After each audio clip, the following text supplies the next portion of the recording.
Erreur. Alors, est-ce que vous avez chargé vos boissons, vos gourdes?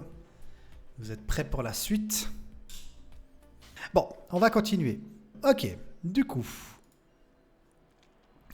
les marchés financiers, ce monde de la finance, etc. Bon, on va commencer par des bases simples. Les marchés financiers, tout d'abord, c'est un endroit où il y a lieu des échanges. Ok, il y a des acheteurs, il y a des vendeurs, il y a différents types d'acheteurs, différents types de vendeurs. Ok, très bien. Mais on va commencer par les bases. Les marchés financiers, c'est un lieu d'échange, ok, de transaction où des gens achètent un actif sur un prix qui est donné. Qu'est-ce que c'est un actif? Un actif, c'est typiquement des actions, de la matière première, des obligations, etc. et des produits dérivés. Ok, les futurs, le CFD, sont des produits dérivés. Hein, c'est un sous-jacent d'un actif. Typiquement, je prends le S&P 500. Le S&P 500 futur est un sous-jacent du S&P 500. D'accord?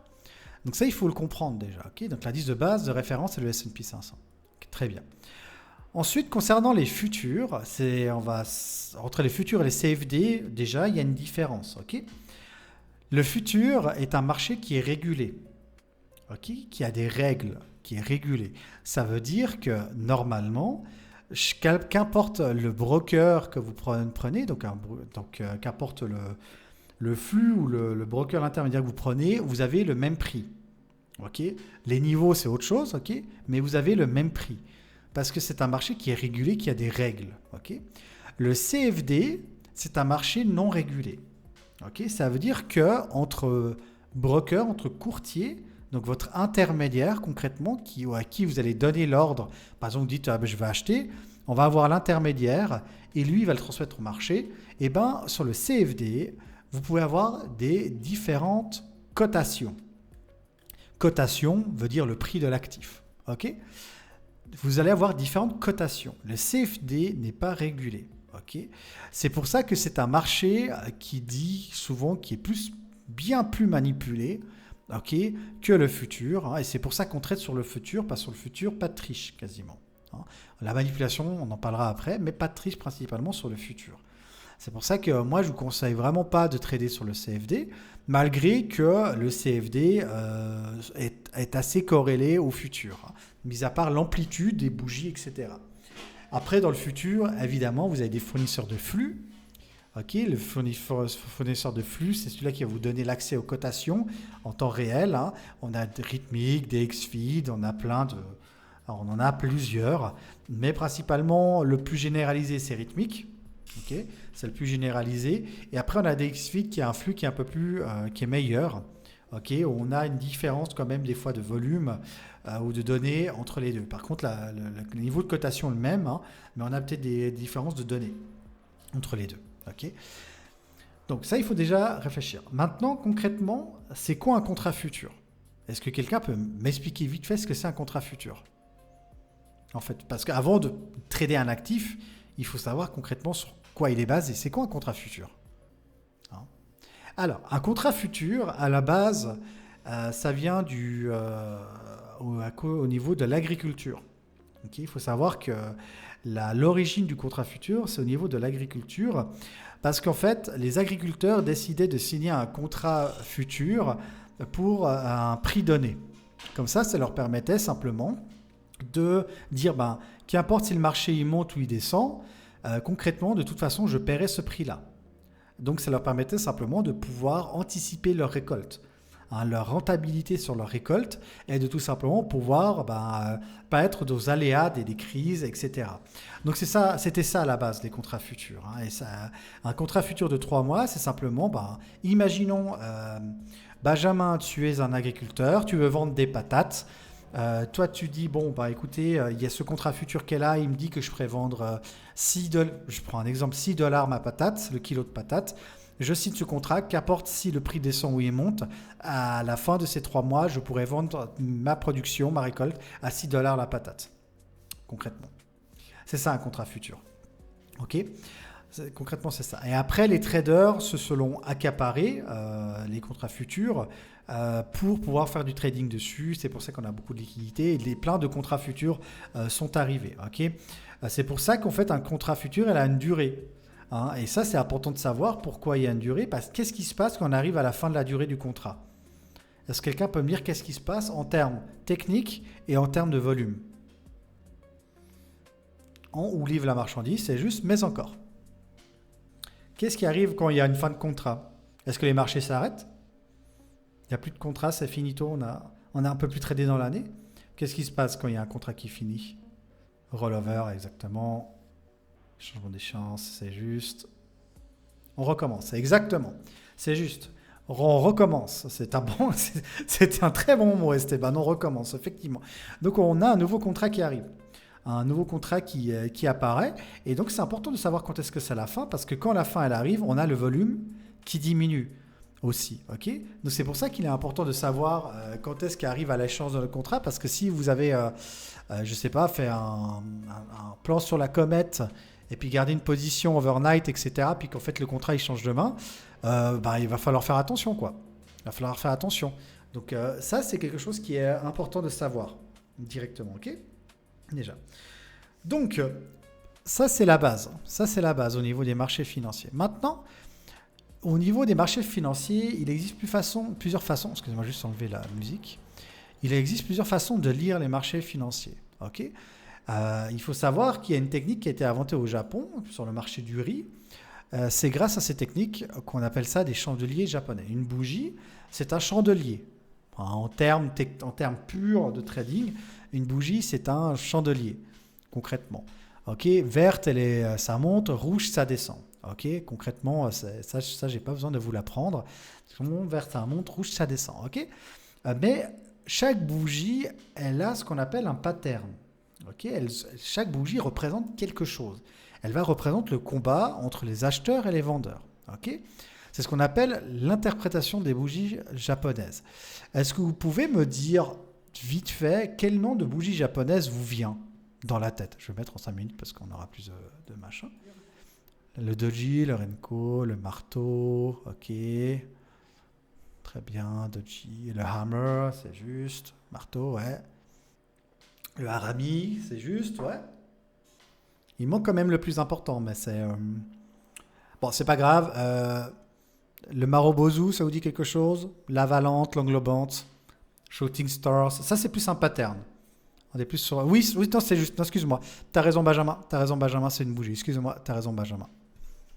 Ok, effectivement, dans ces chandeliers japonais, on a effectivement différentes bougies qui représentent quelque chose. Mais ces noms de bougies, il faut savoir qu'ils n'ont pas été inventés par hasard. Jusqu'à là, on est d'accord. Ils n'ont pas été inventés par hasard parce que c'est une bougie qui se forme, etc. Ça représente la bataille finale entre les acheteurs et les vendeurs.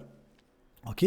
Si par exemple, je vous dis une englobante, ok, ou un marobozu, enfin plutôt un marobozu, donc une bougie pleine, on va dire, ok. Donc ça veut dire que concrètement ici, c'est les acheteurs qui ont la main. C'est pour ça que vous entendez des fois, c'est les acheteurs qui ont la main, c'est les vendeurs qui dominent. Okay. On dit rarement des fois que les vendeurs ont la main. On dit toujours principalement les acheteurs ont la main et les vendeurs dominent. Okay. Mais voilà, du moment que vous avez compris le truc, c'est pas grave. Okay. Donc ça, typiquement, on a ce qu'on appelle une bougie, un marobozu, une bougie pleine. Hein. Donc c'est-à-dire qu'on a vraiment une présence des acheteurs qui est très puissante. Hein. Je ne vais pas vous faire le cours, hein, mais bon, le corps d'une bougie, c'est la partie pleine, ok. La mèche sont les excès de la bougie, et donc du coup, là, simplement, une bougie haussière, on a la cotation qui est ouverte là, elle a fini à la hausse, donc le prix a augmenté, et une bougie baissière, on a l'ouverture de la bougie qui a été ici, et elle a fini ici en bas, le prix, il a baissé, et ça, c'est des bougies de 5 minutes, donc ça représente chaque fois 5 minutes du marché. Voilà, comme ça, au moins, c'est clair. Ok. Donc, une bougie a un corps et des mèches, ok, très bien, et un pattern. Maintenant, j'ai une question. À quel moment il faut prendre en compte ces patterns? Ouais, bien. Ça me fait très plaisir de lire ça. Effectivement, sur un niveau ou sur une zone, exactement, c'est important. Pourquoi? Parce que si vous prenez une bougie avec ces patterns dans un no man's land, moi j'appelle ça un no man's land, vous pouvez l'apporter dans une zone qui n'a pas de niveau, ok, elle n'a pas de validité. Ok, il n'y a pas de validité, très clairement. Il n'y a pas de validité, elle peut peut-être vous donner la direction que le marché est en train de construire, etc. Je vais mettre ça en 4 heures. Ce sera mieux. Elle va peut-être vous donner la direction que le marché il est en train de construire. Mais en soi, elle n'a pas de validité. Okay, elle est toujours importante sur un niveau. Okay, et par rapport où il arrive, hein, si vous arrivez sur une fin de tendance haussière, une fin de tendance baissière, eh ben, là, elle va vous raconter une histoire. Par exemple, si je prends ici, imaginons j'avais mon niveau qui était ici. Concrètement, je vois la bougie haussière se former comme ça, et ben ça s'appelle comment? Comme bougie, ça s'appelle après, vous n'avez pas forcément besoin de ça, mais ça s'appelle une bougie de retournement, hein, concrètement. Donc en fait, qu'est-ce que cette bougie va nous dire sur ce niveau-là? Elle va nous dire que du coup, que les vendeurs, ils ont poussé jusqu'à ce niveau-là, qu'ils ont essayé d'avoir un excès ici, et que finalement, les acheteurs ont repris la main, et qu'après, les acheteurs ont redonné une impulsion haussière. Okay, ça, c'est ce qu'on appelle une bougie de retournement. On a la même chose hein, sur des tendances haussières, de fin de tendance haussière et des tendances baissières. On voit ces différentes bougies. Ok, très bien. Je ne vais pas vous faire un cours plus loin. Et après, on a du coup, ce qu'on appelle les 3 soldats. Ça, c'est une bougie qui est pas mal. Ça veut dire que si on a 3 bougies à la suite du retournement, bon là, c'est pas le cas, mais à la suite du retournement, voilà, typiquement là, ça veut dire qu'on a vraiment une prise de position des acheteurs qui est vraiment très puissante. Okay, qu'on a une tendance haussière qui va se restabiliser. Mais bon, bref, voilà. Donc ça, c'est déjà la base. Hein. Ça, c'est déjà la base. Ensuite, au niveau des marchés financiers, on a ce qu'on appelle des supports et des résistances. Ok, c'est quoi un support, c'est quoi une résistance? Ouais, zone de fort intérêt, ça peut l'être, ouais. Grosse liquidité, ouais. Il y a plusieurs noms des fois, ces supports et résistances. Hein, c'est qu'a fait réagir le prix, exactement, ouais, c'est juste. Du coup, effectivement, un support, une résistance, un support, c'est une zone où les acheteurs sont présents, et une résistance, c'est une zone où les vendeurs sont présents. Okay, simplement, le support, c'est un sol, la résistance, c'est un toit. Jusqu'à là, je pense qu'on est plus ou moins d'accord. Okay, pour valider une zone de support et de résistance, il faut qu'on ait minimum 2 touches. Hein, concrètement. Donc, typiquement, alors je vais essayer de vous en trouver un qui est en range. Voilà, une zone de support. Imaginons une zone de support ouais. Ouais, dégueulasse mon carré. Hein. Hop. Oui, c'est juste que je l'avais configuré. Hop. Voilà. Mettre en jaune, c'est joli, voilà. Quand tu es déjà en vente dans une descente, comment savoir que ça va se retourner, que ça va pas short? On va en revenir après. C'est ce qu'on appelle le retournement. On va en venir après, directement. Alors, donc une zone de support, de résistance, typiquement, là, j'ai une zone de support hein, qui est clairement définie. Hein, ici, par 2 touches quasiment. Et là, j'ai une zone de résistance qui est quasiment définie par 2, 3 touches. Ok, directement. Donc, concrètement, c'est un endroit où la smart money va se placer directement hein, sur les hauts et les bas. Et ils vont vendre quand c'est le plus haut et acheter au plus bas pour faire de la distribution. Ok, directement. Ça, c'est zone de support et résistance. Et ce qui est très simple, c'est que quand on passe une zone de support, avec soit un pullback ou autre, hein, ça devient une résistance. Et inversement, quand on passe une zone de support et qu'on refait ça devient une zone de support, excuse-moi. Et quand on passe une zone de support et qu'on fait un pullback, ça devient une zone de résistance. Ok, typiquement, ça c'est la théorie de Dow, hein, très clairement, ou Wyckoff. Et vous pouvez donc, vous allez pouvoir identifier ça directement. Donc ça, c'est important de savoir hein, au niveau des marchés financiers ce que c'est un support, une résistance et ce qu'elle devient après par la suite. C'est la même chose pour les TPO-VH, les VAL, les VPOC. C'est la même chose pour tous les niveaux, hein, concrètement, etc. Maintenant, ces petits coquins, au niveau des supports et résistances, on a vu, hein, donc ils les cassent hein, volontairement ou involontairement. Hein. Donc là, je vais mettre ça et là, c'est un très bon exemple, et ça là. Comment on peut savoir que cette cassure est une bonne cassure ou une fausse cassure? On a tendance à l'oublier ça. Le pullback, les volumes, ouais. Mais concrètement, comment ça se matérialise en fait en termes de volume? Comment est-ce qu'on sait que ma cassure est une réelle cassure ou pas? Voilà, c'est ça que je veux entendre. C'est une augmentation du volume, c'est juste. Exactement. Plus, toujours plus. Ça part avec un volume, exactement. Hein. Donc, typiquement, je vais prendre juste ça, hein, celui-là. Si on veut être sûr que ici on casse réellement ma zone, je veux une augmentation de volume. Ok. Et si j'ai pas d'augmentation de volume ou j'ai pas un fort volume, eh ben on le voit que c'est un fake breakout. OK, fake breakout. OK. Et donc du coup, on vient souvent réintégrer cette zone-là. Hein, contrairement à là, où on voit qu'on a un fort volume par rapport à là. Hein, là, on a vraiment un fort volume. On vient casser et quand on revient, on a un volume qui descend, qui s'affaiblit. OK. Donc, je vais répéter. Pour confirmer une cassure, on a un fort volume qui se crée, ok. Et quand on revient tester cette cassure, donc le pullback, il faut que sur le pullback, j'ai un faible volume. C'est ça qui va vous déterminer si le marché a accepté ou pas le cassage de cette zone. Ok. De 1, il l'a accepté effectivement par la première impulsion avec un fort volume. Et si le pullback est valable, c'est que quand je reviens tester la zone qui est cassée, j'ai un faible volume. Ok. On regardera après sur le heatmap ce que ça donne. Hein. Mais le heatmap, typiquement, il est là pour ça. Il est là pour vous confirmer ou pas la prise de position.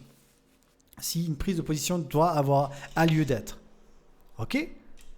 Ensuite, dans le monde du trading, on a tous entendu parler de plein d'indicateurs, de plein de techniques, stratégies, etc.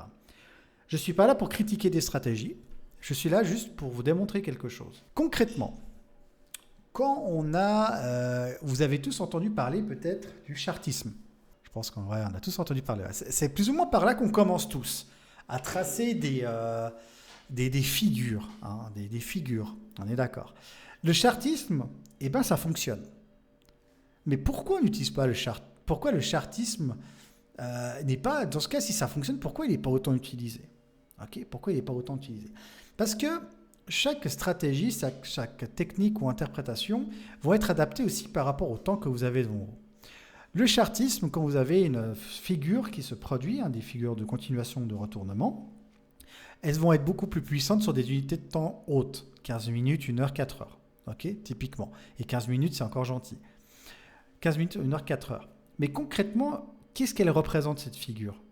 Voilà, le combat, ouais, c'est juste. C'est ça. En gros, on appelle ça la psychologie du marché. Ok, la psychologie du marché.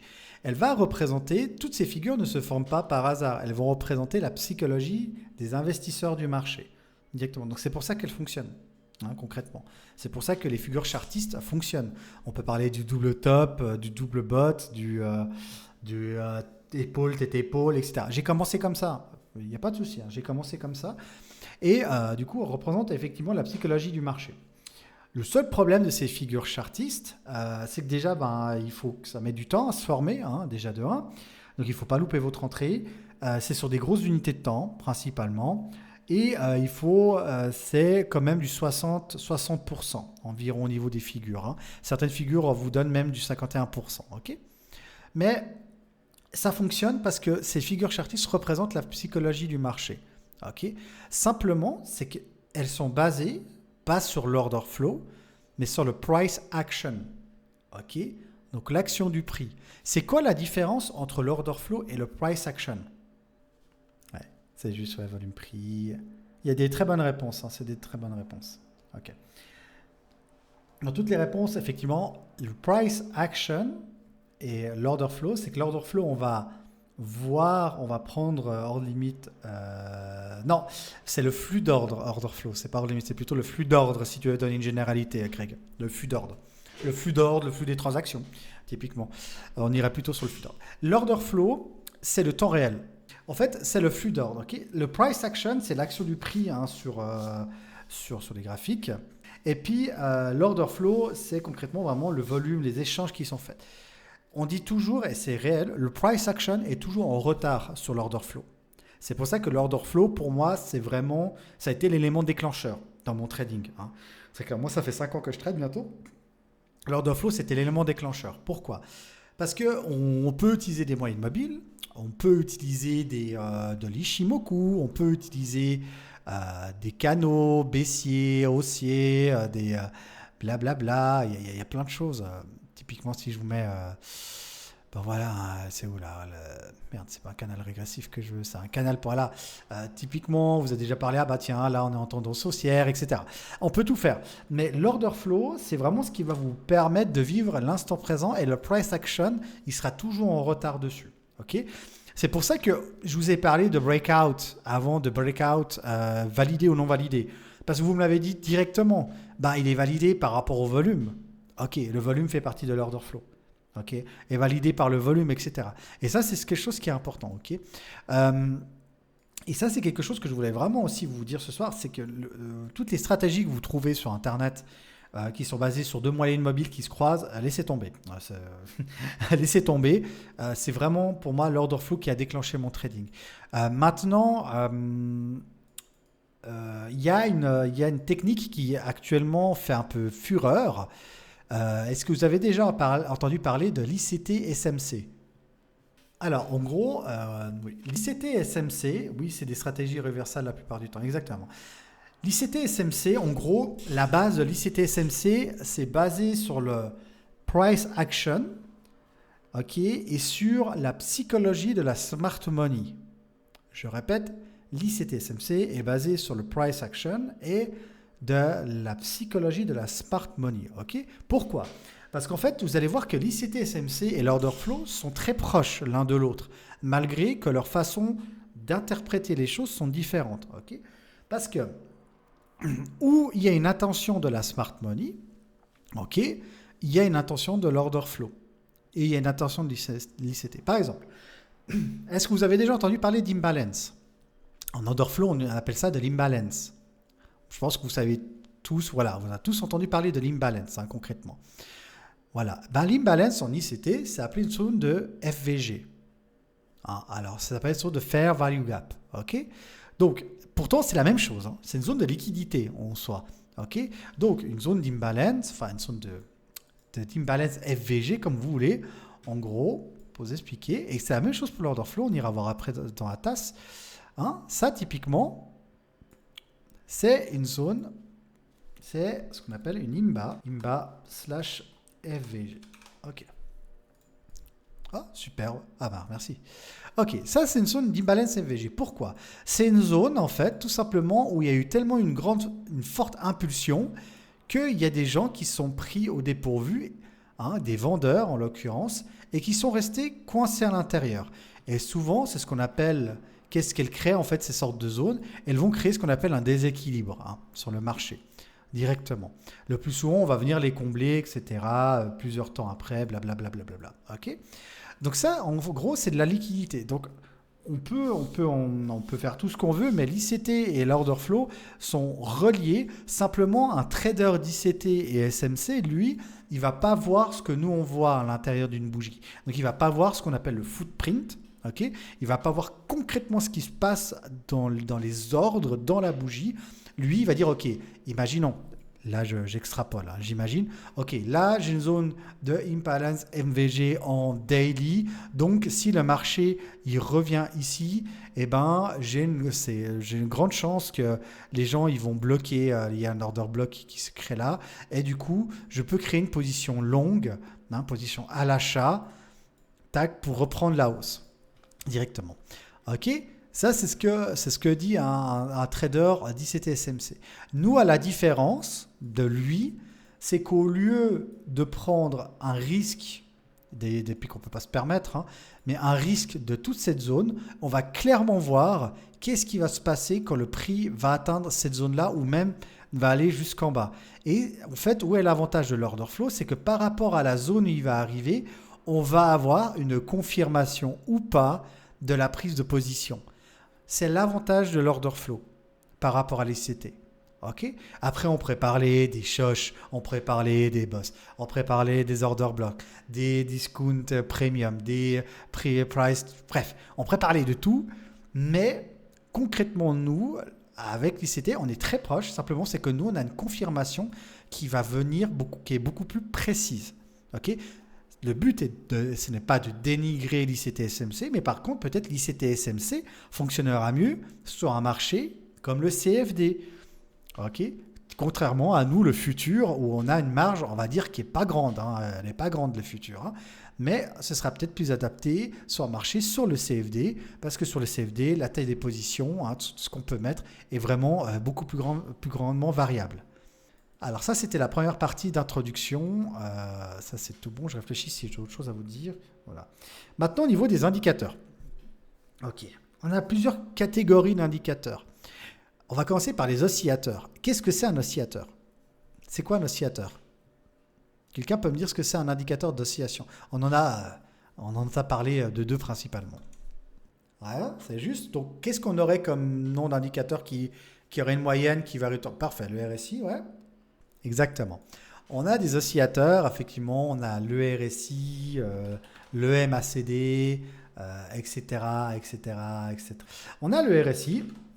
Voilà. Bref, on a le RSI, voilà, celui-là il est bien. Back derrière le stochastique, exactement. On a le RSI. À nouveau, il faut comprendre quelque chose. Il existe des stratégies basées sur le RSI. Mais à nouveau, c'est des stratégies de price action principalement. Okay, mais ça ne veut pas dire que parce que c'est des stratégies de price action que le RSI n'est pas utile. Okay, qu'est-ce qui va nous indiquer principalement un RSI? C'est quoi le but d'un indicateur? Parce que quand vous utilisez un indicateur, c'est que vous le comprenez. Vous n'utilisez pas un indicateur parce qu'on vous a dit d'utiliser un indicateur. C'est que vous le comprenez. Il vous indique quoi le RSI? Ok. Alors, la principale chose avant de parler de retournement de divergence, un RSI, ça vous indique si un actif est suracheté ou survendu. Ok? C'est la principale chose d'un RSI. La divergence, c'est l'interprétation d'un RSI. Ok? C'est ce qui peut. C'est un momentum. Ok? Exactement. Donc, c'est un indicateur de momentum. C'est est-ce que mon actif est suracheté ou est-ce qu'il est sous-acheté ou surévalué ou sous-évalué. Ok? Donc, ça, c'est important de pouvoir comprendre. Parce que j'ai souvent beaucoup de gens qui me disent quand le RSI, tout à haut, je vends. Ok, quand j'ai le RSI, tout le monde, j'achète. Sur le principe, on est d'accord. Ok? Mais principalement, les RSI, c'est ça. Le RSI, on peut l'utiliser. Moi, des fois, je l'utilise typiquement dans la journée de... C'était quoi quand c'est vu? C'était la semaine dernière ou mardi? Je crois la journée de mardi où on n'avait pas de plus haut. Vous vous rappelez, on était sur le plus haut. On n'avait pas de plus haut. Le S&P 500 était sur le plus haut. Et bien là, j'ai utilisé mon RSI concrètement pour savoir, ok, on est sur un plus haut, mais où on en est au niveau de l'actif? Ok? Où on en est au niveau de l'actif? Est-ce qu'il est suracheté ou il est survendu? Et s'il est suracheté, attention, je suis sur un plus haut, donc si je prends un trade, j'ai un risque de retournement qui est beaucoup plus violent. Et inversement, s'il était par contre dans le RSI juste, ok, je peux appliquer une stratégie moyenne. Il y a une différence, j'arrête pas de vous parler d'un surachat, d'une survente, mais concrètement, quelle est la différence entre le prix et la valeur? Parce qu'on n'arrête pas de vous dire, le prix c'est ça, ça c'est une valeur, ça c'est la valeur. Ça. C'est quoi la différence entre le prix et la valeur? Le prix à l'instant T, la valeur, c'est ce que vaut vraiment. Exactement, je dis, c'est juste, c'est ça. Et ça, il faut vraiment comprendre cette notion de prix et de valeur, ok? Parce qu'on se fait souvent avoir, on pense que le prix représente la valeur d'un actif. Non. Le prix représente à l'instant T le prix de l'actif, mais la valeur de l'actif, lui, elle est plutôt... c'est pas quelque chose de concret, c'est quelque chose de spéculatif. Okay, la valeur est quelque chose de spéculatif. C'est pour ça que des fois, quand on a un prix qui est hyper haut, tout à coup, on a un short, on a une correction de ce prix. C'est pas parce que le prix était trop cher, en soi, oui, mais c'est que la valeur n'était pas au même niveau que le prix. Okay, là, on est en ce qu'on appelle, on a trop valorisé l'actif, et c'est ce que le RSI nous donne finalement. Le RSI nous dit, là, le prix, il est surévalué parce que la valeur dedans, elle est plus en corrélation avec ce que le prix donne. Et c'est ça à quoi sert le RSI. Mais c'est des notions qui sont très importantes en tant que tradeuse et trader à avoir, parce que c'est votre job. C'est de savoir si votre actif, il est surpricé, si sa valeur est alignée ou pas avec, et si vous êtes sur un surachat ou une survente. Vous comprenez maintenant pourquoi ces indicateurs, c'est important de bien les comprendre. C'est plutôt la force relative, effectivement, qui est actuellement sur le marché. Mais par exemple, quand on a un RSI qui dépasse les 71, hein, parce que c'est plus ou moins la valeur, on va dire, standard, quand ça est dans 71, on le dit directement, ah bah il est suracheté. Hein, il est beaucoup plus acheté. Mais c'est pas parce qu'il est suracheté que la valeur est juste. Qu'elle est juste. C'est comme par exemple, tu achètes un iPhone à 1000 $, à 11 heures, mais il y a des gens qui spéculent sur sa valeur. Est-ce que la valeur de l'iPhone à 1000 $ à cette heure-là est-elle en corrélation avec ce que moi je serais prêt à accepter ou pas? Ça, il faut le comprendre. C'est pour ça que des fois, on a des retournements de marché alors qu'on ne comprend pas pourquoi. Parce qu'on regarde tous le prix. On regarde tous le prix. Il est où le prix? Il est où la TH, etc. Ok, mais est-ce que ma valeur suit mon prix? Soit est-ce qu'on pourrait dire que la valeur est une zone de support? Pourquoi pas? Plutôt une zone de la valeur, si elle suit le prix, si mon RSI est juste, hein, donc est dans ma zone d'acceptation, hein, de haut ou de bas, hein, comme on dit, ça veut dire que ma valeur, elle est en corrélation avec mon prix. Mais inversement, si j'ai mon prix, mon RSI qui grimpe à haut, c'est que j'ai un problème entre la valeur et le prix, indirectement. Et ça, il faut faire attention. Alors après, on peut parler des divergences. Il y a une divergence en short, il n'y a pas de souci. Il existe des stratégies dessus, mais voilà, moi j'utilise principalement le RSI pour ça.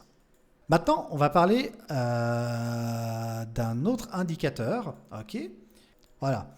On va parler des moyennes mobiles. Ok. Alors bon, là c'est une SMA, hein, mais le LIS, ce serait une moyenne mobile. Ok. Les moyennes mobiles, comment c'est calculé? De base, est-ce que vous savez comment est calculée une moyenne mobile? Exactement. C'est ça. Donc par exemple, si je prends une moyenne mobile de 9, ça veut dire que ma moyenne mobile est calculée sur les 9 dernières bougies. On est d'accord là-dessus. Si je prends 21, sur les 21 dernières, sur les 200, les 200. C'est quoi la moyenne mobile que toutes les institutions utilisent encore? Il y a une moyenne mobile qu'ils utilisent, la 200, c'est juste. Exactement, c'est la 200. C'est la 200 que les institutions, les 200 jours, c'est juste, ouais. C'est la moyenne mobile 200 qu'ils vont vraiment utiliser, etc. pour pouvoir ça. Donc ça, c'est très bien que vous le saviez parce que je vous garantis qu'il y a beaucoup de gens qui ne le savent pas. Hein. Il y a beaucoup de gens qui ne le savent pas que c'est la moyenne mobile de 200 jours. Ok, parfait. C'est quoi une VWAP? Ouais, prix moyen pondéré par le volume, exactement. C'est ça, exactement. C'est basé, simplement le calcul est basé sur le volume. Exactement. Ça, c'est une VWAP. Une VWAP va être un indicateur aussi pour les institutions. Hein. Ça dépend, vous pouvez la mettre journalière, weekly, monthly. Hein. Ça dépend aussi comment vous tradez. Si vous êtes un swing trader, on va plutôt utiliser une monthly, une weekly, hein, typiquement. Et puis nous, on va utiliser la daily principalement si on trade dans 5 minutes hein, directement. La VWAP, elle est très puissante. Pour moi, ça restera toujours une zone de dispute. Hein. La VWAP, il ne faut pas aussi oublier, c'est un aimant. Hein. C'est un aimant au prix directement. Et donc la VWAP sera beaucoup plus, on va dire, à jour, entre guillemets, par rapport au volume du marché qu'une moyenne mobile. Hein. Malgré que les moyennes mobiles, vous allez voir, on va pouvoir les utiliser directement. Ok. Donc c'est pour ça que la technique des croisements de moyennes mobiles, vous laissez tomber. Hein. la moyenne mobile 15 avec la moyenne mobile 50, là je ne sais plus quoi, là, vous laissez tomber. Je l'ai fait, hein, j'ai testé, pas approuvé. Il y a un indicateur, on finit vite avec le dernier indicateur du price action, par contre qui est beaucoup utilisé, mais qui est incompris, mais qui est super fort, qui vous permet d'anticiper le passé, le présent, le futur. Est-ce que vous avez déjà entendu parler de l'Ishimoku Kindio? On dit Ishimoku en abrégé. Hein. Ok, bah, l'Ishimoku, moi c'est un indicateur que j'ai utilisé énormément de temps. Hein. J'ai même des trucs qui sont vraiment adaptés pour. Alors l'Ishimoku, non, jamais utilisé. Alors l'Ishimoku, vous allez me dire, waouh, c'est quoi ce machin?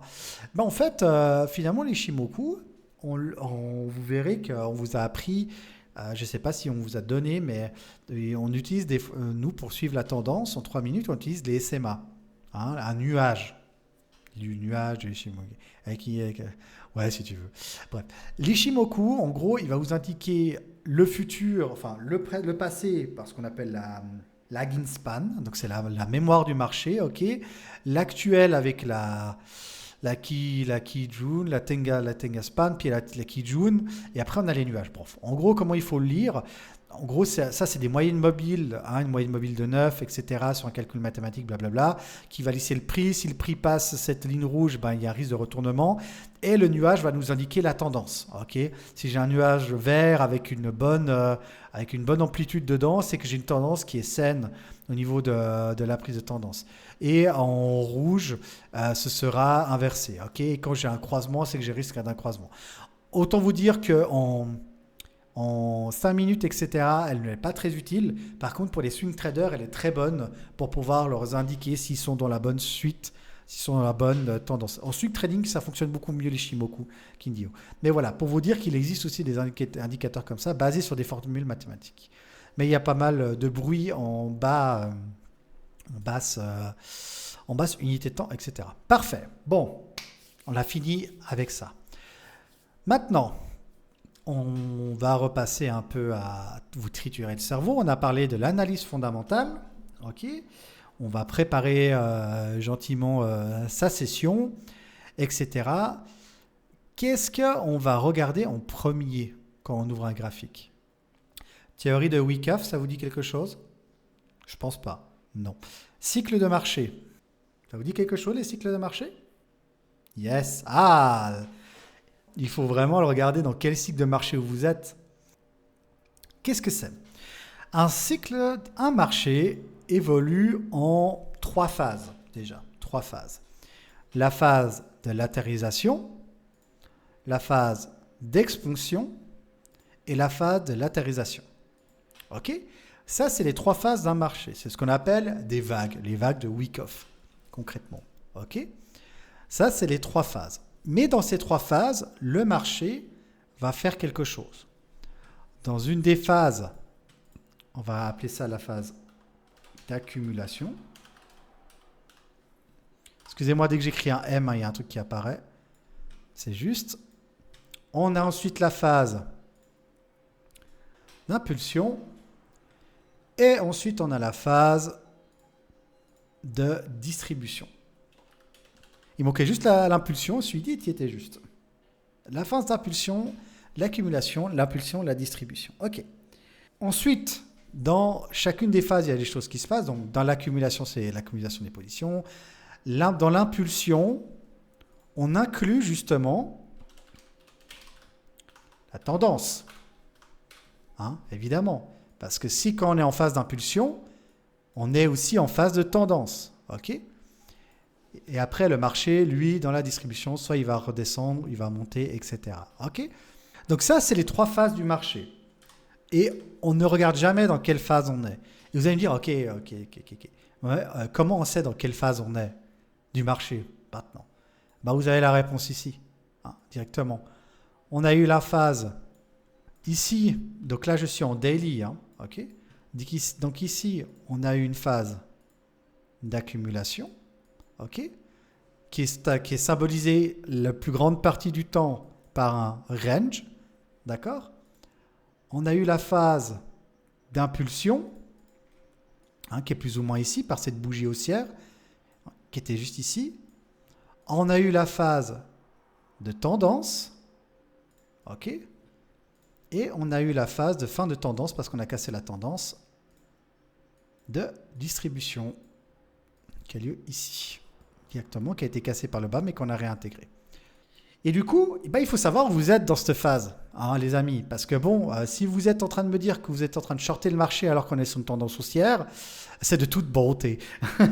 Voilà, il faut commencer à vous poser des questions. Okay, donc, une fois que vous savez, et ça c'est important de le faire, de savoir où on est. Donc là concrètement, ici, ben voilà, c'est une bonne question.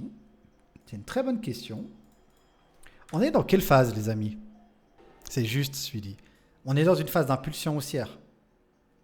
Exactement. En daily, là, je suis en train de parler en daily, d'accord? Donc, il faut prendre en compte que là, le marché, il est en impulsion.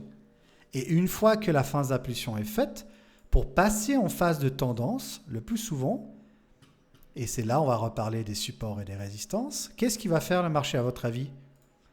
Qu'est-ce qu'il fait après une impulsion pour prendre sa phase de tendance? Qu'est-ce qu'il prend?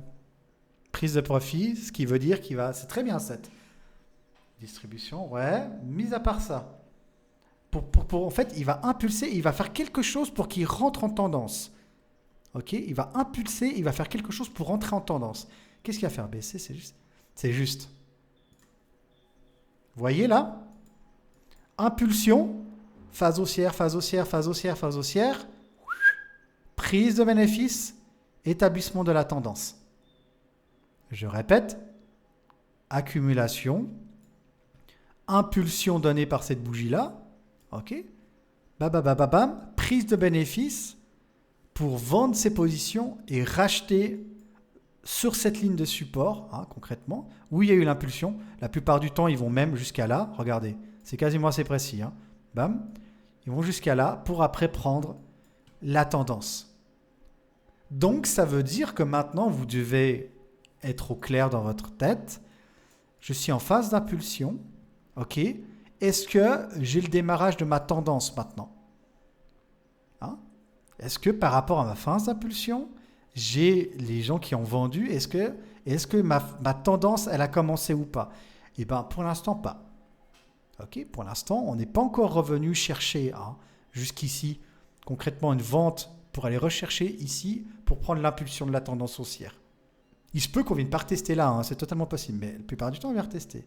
Et ça, c'est important de toujours, quand vous faites votre partie après l'analyse fondamentale, où est-ce que je suis dans ma phase de marché? Où est-ce que je suis? Et ça peut directement vous dire, ok, ça c'est une zone de support, ça peut être une zone de résistance, etc. Ok? Et c'est une discipline que vous devez avoir. Ok? Mais tu peux le faire en 4 heures. À part d'une heure, je commence à tirer des zones, mais etc. Et en bear market, c'est simple.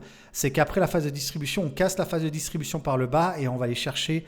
On va partir souvent chercher la liquidité qui a été laissée par la tendance haussière avant de restabiliser et reprendre une tendance haussière. C'est souvent ça le bear market.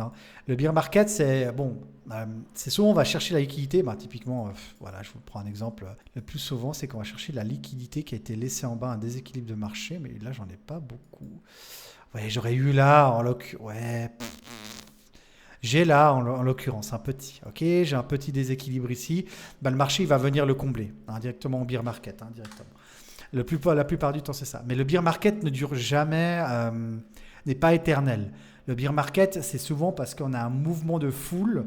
Nous, on a une surévaluation de l'actif, on a un mouvement de foule, etc. Et on a un mouvement psychologique qui va descendre, qui va faire descendre le prix. Mais la plupart du temps, à un moment, le marché il va se stabiliser. Il va se stabiliser. Les crashs boursiers existent encore, mais maintenant, il y a des sécurités au crash boursier. Bitcoin, voilà. Alors, oui, le Bitcoin est en pire. Alors ça, c'est clair. Mais le bear market, c'est ça. Le bear market, c'est cette tendance-là, typiquement. Où les vendeurs sont dominants par rapport aux acheteurs. Ça, c'est un bear market, typiquement. On pourrait le dire. OK. Donc, on a regardé les cycles de marché, la distribution, etc. Donc maintenant, quelle est la dernière chose dans les phases de contexte, avant même de commencer à tirer des zones? Quelle est la dernière chose au niveau du contexte qu'on doit faire? C'est, je vais vous le dire directement, c'est les sessions. Ok? C'est concrètement regarder qu'est-ce qui s'est passé dans mes sessions, les bas et les hauts de session. Principalement ce qui s'est passé dans la session asiatique pour pouvoir prévoir la session américaine directement. Ok? Moi, c'est ce que je fais et franchement, c'est hyper puissant parce que ces sessions, pour ceux qui n'étaient pas là mardi, vont vous donner des zones. Ok? Typiquement, avant, comment est-ce qu'il s'appelle? Greg, tu me parlais de order block. Ok? De order block. Ces zones, on peut appeler ça des order blocks, on peut appeler ça des kill zones, on peut appeler ça des sweep sessions. Ok? C'est simplement que sur les hauts et les bas de session, il y a la smart money qui est positionnée. C'est la même chose pour la phase d'impulsion et puis la phase de distribution-accumulation. Concrètement, ce qui nous donne ces impulsions, etc., c'est la smart money. C'est les grands investisseurs du marché directement. Et donc, du coup, l'analyse de session, comme je vous l'ai dit, est aussi importante. Et ce sera la dernière étape du contexte. D'accord ? C'est ultra important parce que les hauts et les bas de session vous donnent des zones de résistance et de support. Okay. Et sur ces zones de résistance de support, en plus de ça, vous donne une forte probabilité que les acheteurs et les vendeurs sont positionnés dessus. Pourquoi ? Parce que pendant la session asiatique, typiquement, quand elle se finit, il y a des gens qui sont en position ici à la vente et il y a des gens qui sont en position ici à l'achat. De la smart money, d'accord? Et du coup, qu'est-ce qui se passe? C'est simplement quand le marché va venir chercher ses hauts et ses bas de session, on va avoir ce qu'on appelle un order block ou une tentative de sweep de session. Okay? Et c'est souvent là où on va voir si le marché ou non va accepter le passage de la session. Okay? Et à ce moment-là, ce niveau, il est traité la même chose qu'un breakout. Qu'un breakout, ok?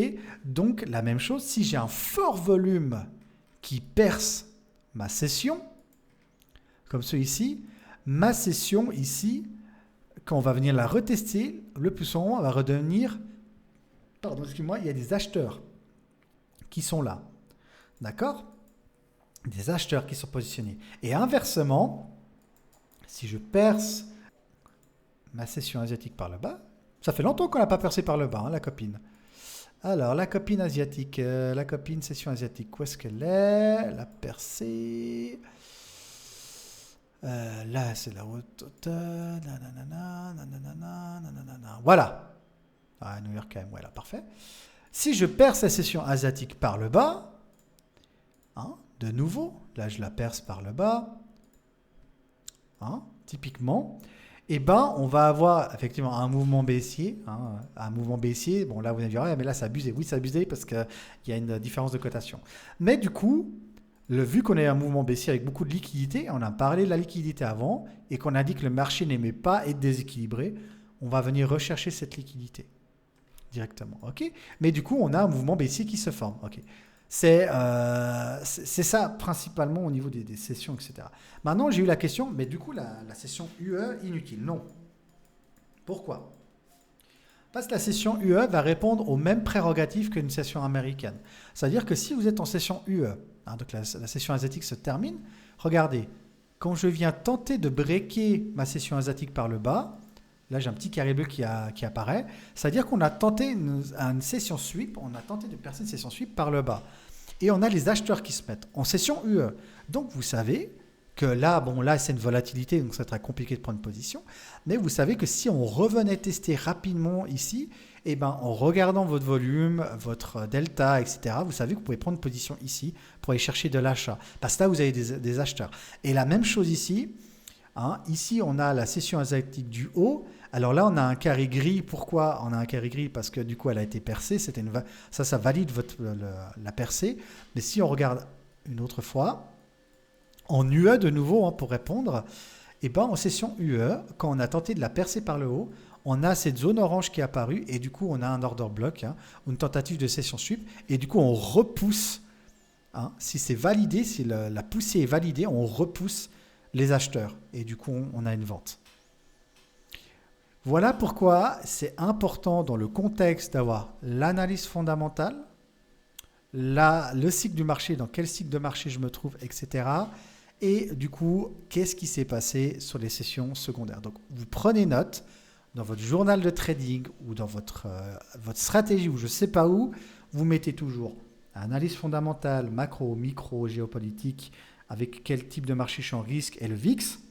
Ensuite, où est-ce que j'en suis dans mon cycle de marché? Tendance, impulsion, distribution. Si je suis en tendance, est-ce qu'elle est bien établie, ma tendance? Okay. Et après, par rapport à ça, qu'est-ce qui s'est passé dans ma session asiatique? Les plus hauts, les plus bas, est-ce qu'on a déjà essayé de percer par le bas et le haut, etc. Maintenant, quand je vous ai parlé de tout ça, c'est comment on va appliquer la formation dans son trading. Tout d'abord, ce qu'il faut savoir, c'est qu'apporte la formation que vous faites, il n'y a pas de stratégie miracle. Okay, il n'y a pas de promesse de performance, il n'y a pas de résultats, de sortie de leur contexte. Okay, ce n'est pas une méthode copier-coller.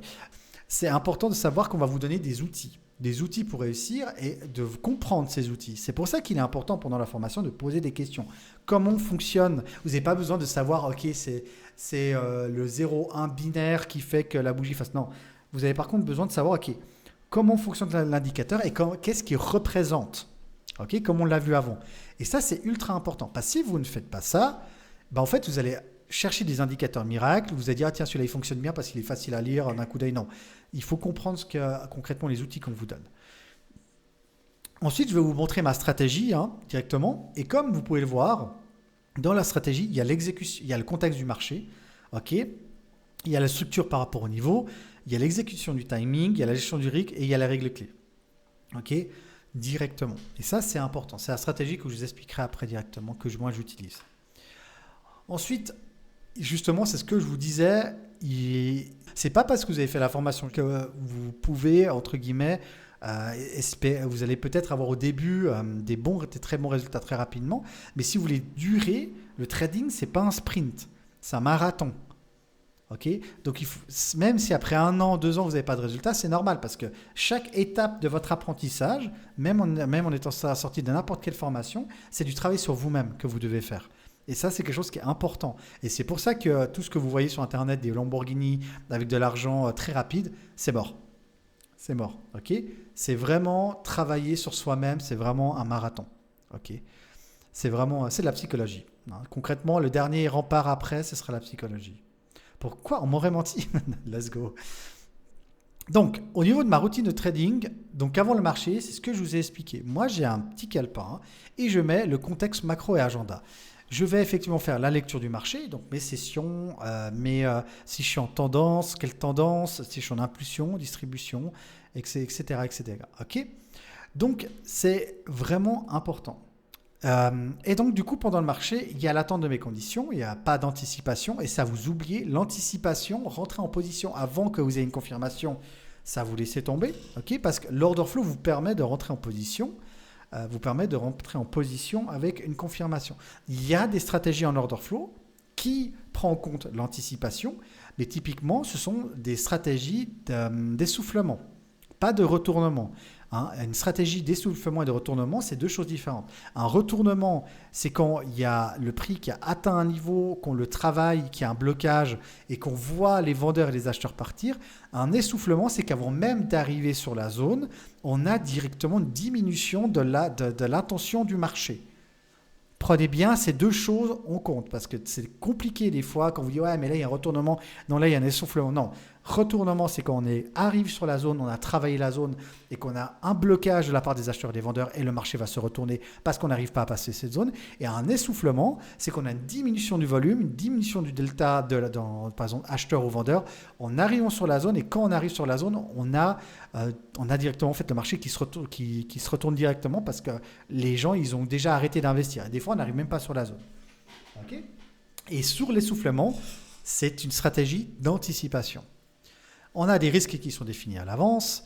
Après les marchés, évidemment, je pense que très peu au début le font, c'est la revue des trades parce que quand on gagne, il n'y a pas de problème, on regarde notre trade, on est waouh, est-ce qu'on est bon On est bon face au marché quand on gagne. Par contre, quand on perd, c'est un peu plus compliqué d'accepter la perte. Ça, c'est normal parce que c'est ce qu'on appelle le cerveau, concrètement, et la psychologie et les émotions.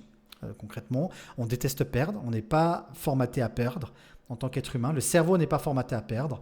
Et donc, du coup, ça, c'est ce qui arrive la plupart du temps. OK ? Il y a l'analyse des décisions. Ça, c'est aussi important.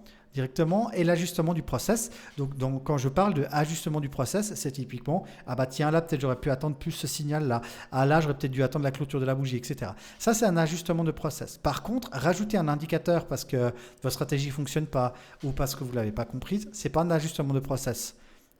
Très clairement, on peut peaufiner ces stratégies en rajoutant un indicateur, mais pour rajouter un indicateur, il faut déjà comprendre pourquoi, si notre stratégie ne marche pas, pourquoi elle ne marche pas, ou, surtout pas quand on en sait aussi, pourquoi la stratégie ne marche pas, ou je rajoute un indicateur parce que j'ai besoin peut-être d'une autre information à ce moment-là.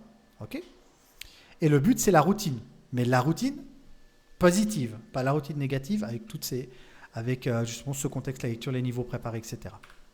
Donc ça veut dire concrètement que vous n'arrivez pas sur le marché à 15h15 et vous tirez vos niveaux. Moi j'arrive sur le marché, c'est 14h et jusqu'à 15h30, des fois 16h, je ne traite pas. Et je prépare mes niveaux, ma session, etc. Et une fois que j'arrive à 16h, je sais que je peux prendre gentiment mes setups. Avant le marché, donc l'analyse fondamentale, macro, microéconomique, géopolitique. Concrètement, ça, j'ai pas besoin d'en revenir, définir le contexte, éviter certains trades, prioriser mes actifs, adapter mon exécution à la règle clé. Directement, ça, j'ai pas besoin de revenir là-dessus. Les sources d'informations utilisées. Donc, du coup, Investing for Satisfaction, on l'a déjà vu. L'analyse technique, ce que je regarde vraiment, la structure de marché, tendance, range, compression. À nouveau, hein, c'est ce qu'on a vu. Les niveaux clés, les zones de réaction de support, résistance. Typiquement, les hauts et les bas de session qu'on a. Après, les TPO, VAL, AVL, etc. On va regarder ça après. Le time d'entrée et les règles clés. Cette technique n'est pas alignée avec le contexte. Pas de trade. Okay. J'ai vu qu'il y a marqué c'est des conditions de marché surtout. Alors, le marché, de toute façon, il va faire ce qu'il veut. Hein, pour répondre clairement, oui, le marché, il y a des conditions où le marché il est plus stable et il y a des conditions où le marché il est moins stable. Okay. Cependant, autant dans les deux, il y a des possibilités de trading. Simplement, la différence entre un marché stable et un marché instable, c'est comme on l'expliquait, c'est que ça va être au niveau du risque et de la stratégie. Donc, on peut avoir un marché qui est conditionné instable et on peut trader. Comme on a un marché qui est conditionné stable et qu'on peut trader. Maintenant, il y en a qui aiment les marchés instables, il y en a qui n'aiment pas les marchés stables, etc. Voilà, qu'importe. Mais la condition de marché, marché de guerre, exactement, un risque extrême, mais tradable, par une stratégie qui va gérer ton risque. Ou peut-être, typiquement, comme on a dit avant, le mini en micro. Le mini en micro. Ça, c'est totalement possible. Mais ça a déjà été tradé des marchés qui sont à 32 de VIX. Ça, il n'y a pas de souci. Tradable, oui, mais dangereux. C'est juste. Entièrement d'accord avec toi. Tradable, mais dangereux. Entièrement d'accord avec toi, Cyril. Indicateurs utilisés pour repérer les niveaux. Bon, les sessions, les volumes, la VWAP, les ranges externes de marché, les règles clés. Un niveau n'est valable que s'il est visible, respecté par le marché. Vous ne commencez pas à me tirer des niveaux n'importe où parce que, voilà, bref, c'est... J'en ai vu des graphiques, j'ai vu des traits, j'ai l'impression que j'étais en train de lire les tachygraphes de 52 patients. Quoi. Donc non, arrêtez de tirer des traits partout, c'est des niveaux qui sont identifiés et c'est ce qu'on a, comme je vous avais appris, des niveaux à forte potentiel, okay, à forte probabilité. Okay. Là, à nouveau, les sessions, je ne vais pas en rediscuter, mais bon, c'est assez clair, je pense, au niveau des sessions. Il n'y a pas besoin de le répéter, les hauts et les bas de session, les subs de session. Alors, Market Profile, ok. Market Profile, je vais regarder évidemment ce qui s'est passé avant. On ira après sur le Market Profile directement. Je vais tirer mes zones et si j'ai des zones en corrélation avec mes hauts et mes bas de session, typiquement, ça va être une zone déjà de forte valeur. Okay. Palier algorithmique, on en viendra après, mais ce sera déjà des zones de forte valeur. Justement, après, tout ce qui est les volumes de session, donc typiquement le heatmap, où je peux repérer où il y a le plus gros volume. Donc la plupart du temps où il y a le plus de volume échangé, c'est où il y a le plus d'institutions qui ont leur intérêt, donc où la smart money intervient. Ok, retenez bien ça. Le plus souvent, quand on a le fort volume à un endroit, c'est là où la smart money intervient. Parce que pour bloquer un mouvement de prix, que ce soit à la hausse ou à la baisse, il faut qu'il y ait du capital. Ok, qui dit capital dit beaucoup de positions. Qui dit beaucoup de positions, il n'y a que la smart money qui l'ont. C'est pas moi, c'est pas vous, et c'est pas Jean-Jacques qui a de l'eau qui va arrêter le mouvement du marché. Mis à part si quelqu'un dans ce chat est multimilliardaire et qu'il est en train de me dire qu'il bourre des 1000 lots sur des niveaux. À ce moment-là, il m'appelle et puis il me dit sur quel niveau il pense lundi mettre ses lots directement en attente. Ok. Ensuite, l'analyse technique, c'est la même chose. Qu'est-ce que je regarde vraiment? C'est le positionnement des acheteurs et des vendeurs. Ça, c'est un cluster que j'ai fait moi-même. C'est pour pouvoir voir concrètement qui a gagné à quel niveau. On pourra le regarder. Il est un peu plus technique, mais concrètement, là, je vois sur quel niveau de transaction, qui c'est qui a gagné. Et ça permet de me confirmer si mon mouvement continue ou pas. L'analyse de ce que je regarde aussi, c'est la VWAP, VAL, VPOC, VH. Donc, il faut savoir que vous avez on a la VWAP qui va m'indiquer du coup, comme on a dit, c'est la moyenne pondérée sur le volume. Donc, quelle est la direction du marché? Si j'ai une VWAP qui descend, j'aurai un marché qui sera plutôt orienté vers la baisse. La VWAP, ce n'est pas une courbe d'orientation. D'accord? Elle va juste vous dire, ok, le volume a été plus échangé dans cette direction que dans celle-là. Mais elle ne va pas vous dire, ok, c'est parce que je baisse que le marché va obligatoirement tout le temps baisser. C'est ça qu'il faut comprendre.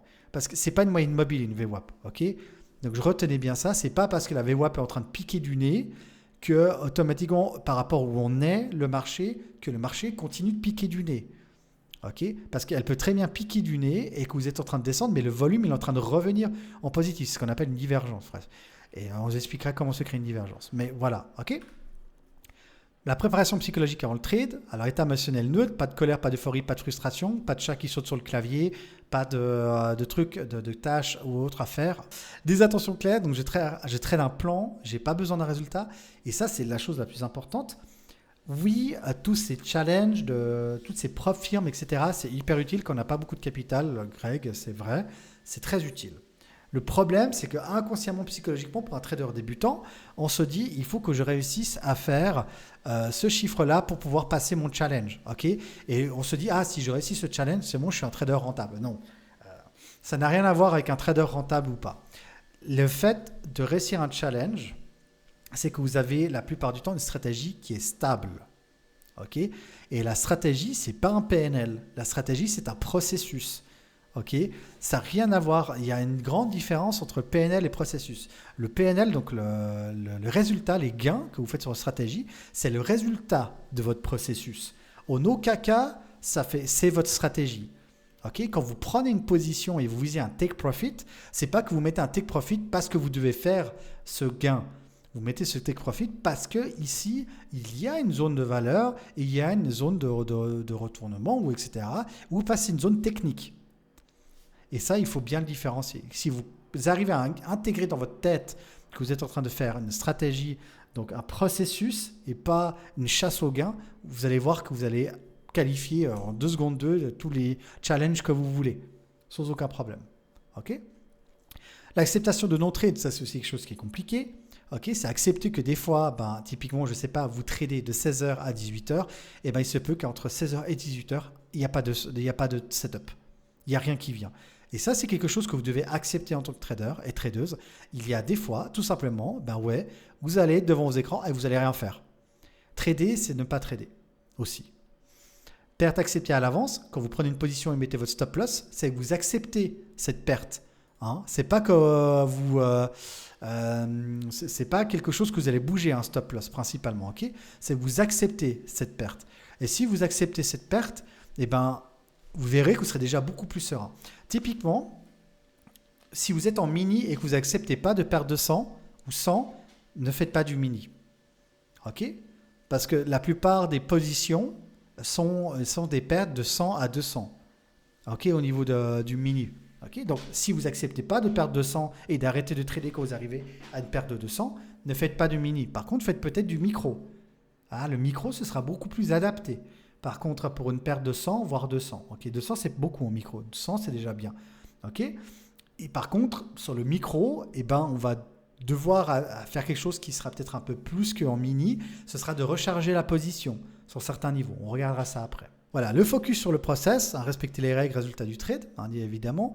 Et si l'état mental n'est pas bon, pas de trade. Ça, je pense qu'il n'y a pas besoin de le dire. Si vous êtes énervé ou etc., vous ne tradez pas. C'est la pire chose que vous pouvez faire. Vous flinguez votre capital et adieu vos comptes financés. Avant toute prise de position, toutes ces conditions doivent être réunies. Donc le contexte clair, l'annonce aucune annonce majeure imminente. Et ça, c'est important. Alors, on ne parle pas des annonces sporadiques de M. Trump actuellement ou de l'Iran, okay, mais là, c'est vraiment au niveau du calendrier. Okay, mais on ne regarde pas les annonces sporadiques de M. Trump. Des niveaux identifiés à l'avance, une structure respectée, un risque défini et des règles absolues. Et quand je dis absolues, c'est des règles qu'on ne déroge pas. C'est ça. Stop, c'est vraiment, c'est des règles qu'on ne déroge pas. Et on identifie les invalidations, l'état de position connu avant l'entrée. Okay. La stratégie 3 étoiles, je vais vous la montrer directement. Tac, je vais vous la montrer directement sur Atas. Ok, donc, maintenant, concrètement, comment moi je trade. Alors, déjà, il faut savoir que moi, j'ai deux... alors, je vais juste regarder quel écran c'est. Ok, c'est celui-là, ok. Il faut déjà comprendre concrètement qu'est-ce qu'on a devant soi avant de trader. Là, on va considérer qu'on a fait nos zones, etc. D'accord ? Mais on va déjà, on parlera après encore un petit peu vite des zones qu'on passera sur le market profile. Mais il faut déjà comprendre concrètement qu'est-ce que j'ai devant moi. Okay, j'ai le footprint. Okay, le footprint, qu'est-ce que c'est ? Ça va permettre de voir toutes les transactions qui vont se passer dans une bougie. Okay, les vendeurs à gauche, les acheteurs à droite. Okay, concrètement. Donc ça, c'est le footprint. Ata beta, exactement, c'est ça. C'est concrètement ça. Donc ça, c'est le footprint. Okay, donc ça va vraiment permettre de pouvoir voir toutes les transactions qui s'est passées dans une bougie. D'un côté, les vendeurs, d'un autre côté, les acheteurs, directement. Ensuite, j'ai le carnet d'ordre. Okay, le carnet d'ordre qui me permet de voir la profondeur du marché et la liquidité, directement. J'ai le market pressure qui va me permettre de voir qui c'est qui a la main au niveau de la pression des ordres agressifs. Et le Spartip. Dans les marchés financiers, il y a deux types d'acheteurs, deux types de vendeurs. Est-ce que vous pouvez me dire lesquels? Il y a deux types d'acheteurs, deux types de vendeurs au niveau des ordres. Okay, on a des acheteurs actifs, des acteurs passifs. Okay, les actifs vont prendre les lots des passifs et les passifs vont proposer des lots aux actifs. Jusqu'à là, on est d'accord. Okay. Jusqu'à là, on est d'accord. Et du coup, c'est ça la bataille du marché.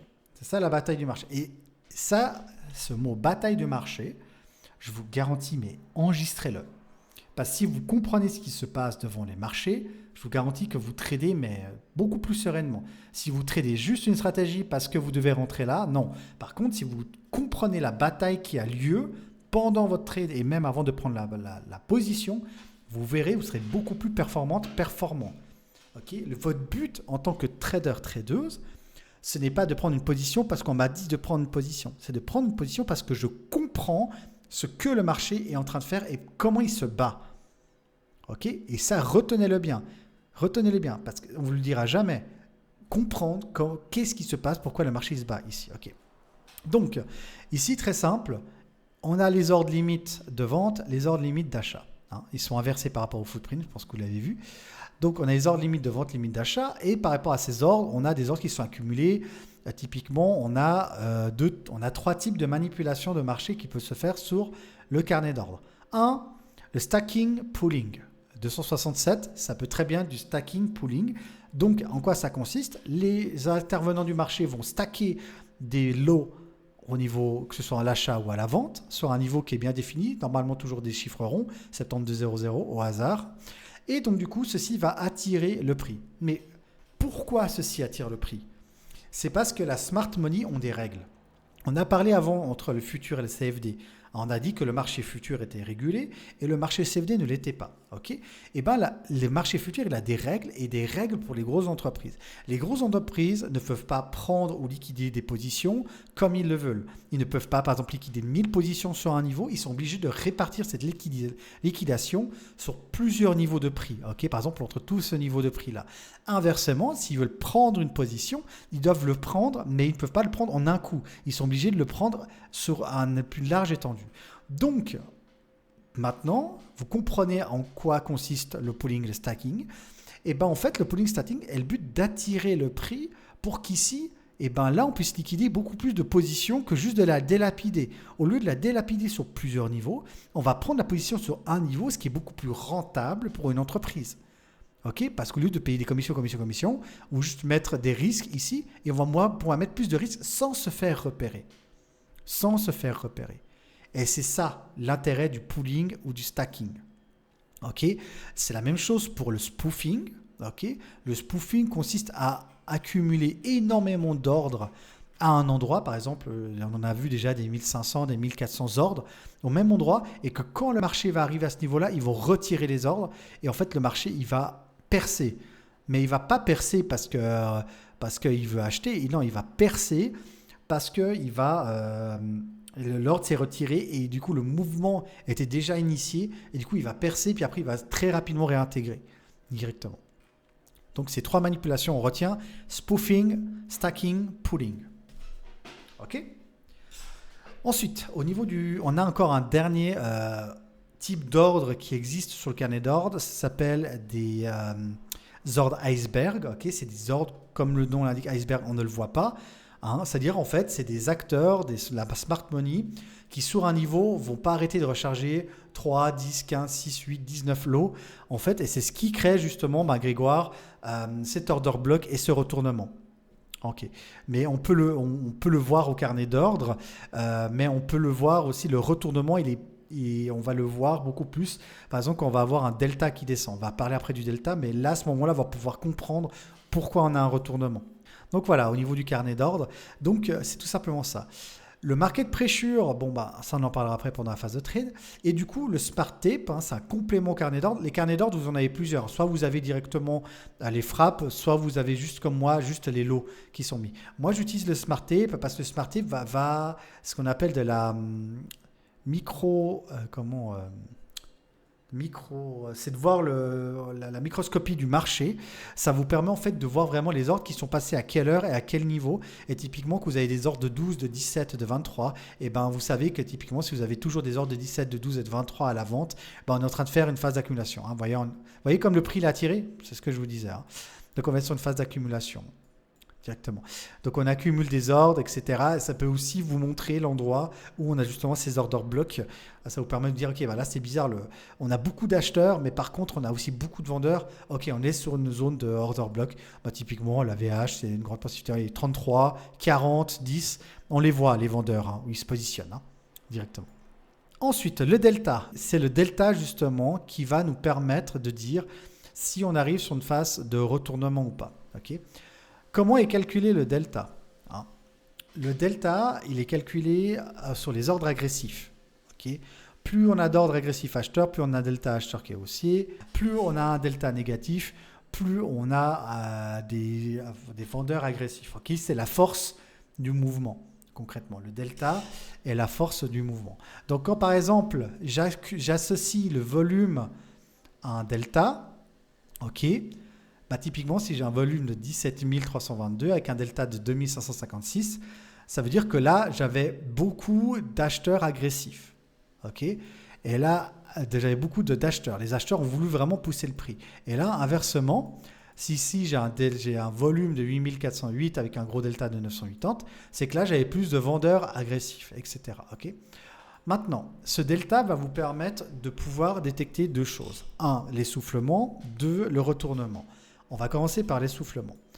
En fait, ici, comme vous pouvez voir, le cumulatif delta, donc c'est le delta cumulé, on peut voir deux choses. Alors, je vais essayer de vous trouver un exemple d'essoufflement.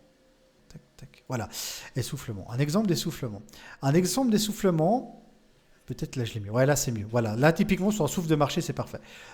J'ai un gros delta positif, ok, et tout d'un coup, malgré que j'ai 10 302 de volume avec un delta de 1962, j'ai un delta négatif qui arrive. Donc ici, on a des acheteurs qui sont arrivés, qui ont poussé énormément. Hein, on a vraiment un beau delta. Et tout d'un coup, j'ai un delta négatif. Là, c'est-à-dire que j'ai un désintérêt. C'est-à-dire que les acheteurs partent. Souvent, après l'établissement d'une impulsion, après avec la tendance, hein, on peut le voir ici, c'est la même chose. Hein, souvent, c'est parce que les acheteurs prennent les bénéfices. Okay, on a une prise de bénéfices de la part des acheteurs. Et donc, du coup, on a les vendeurs qui sont en train de revenir. Donc, on prend une position. Donc, on liquide nos positions. Et ça, on le voit sur la diminution du delta. Vous voyez, on a un énorme delta positif. Normalement, si on a un delta positif comme ça, notre prochain delta devrait être positif. Il ne devrait pas être négatif. Et bien là, on a négatif. Et là, du coup, on a une procédure de souffle. Hein. Et ensuite, ici, on a de nouveau un peu le delta positif qui revient. Mais si on regarde le delta et le volume par rapport à la bougie de 17h20, on voit qu'on a vraiment une grosse diminution. Donc, on n'a pas encore les acheteurs qui viennent réellement en position. Et en plus de ça, on a une bougie qui est en forme de doji. Ça pourrait être effectivement une bougie de retournement, je vous l'accorde. Mais là, sur le cas là, c'est un doji, hein, directement. Et ici, du coup, après, on a nous du delta négatif. Donc ici, on sait concrètement qu'on a une phase d'essoufflement et on a la phase d'impulsion qui va arriver juste après. Une phase de retournement, donc ça, c'était pour l'essoufflement. C'est l'inverse, Grégory.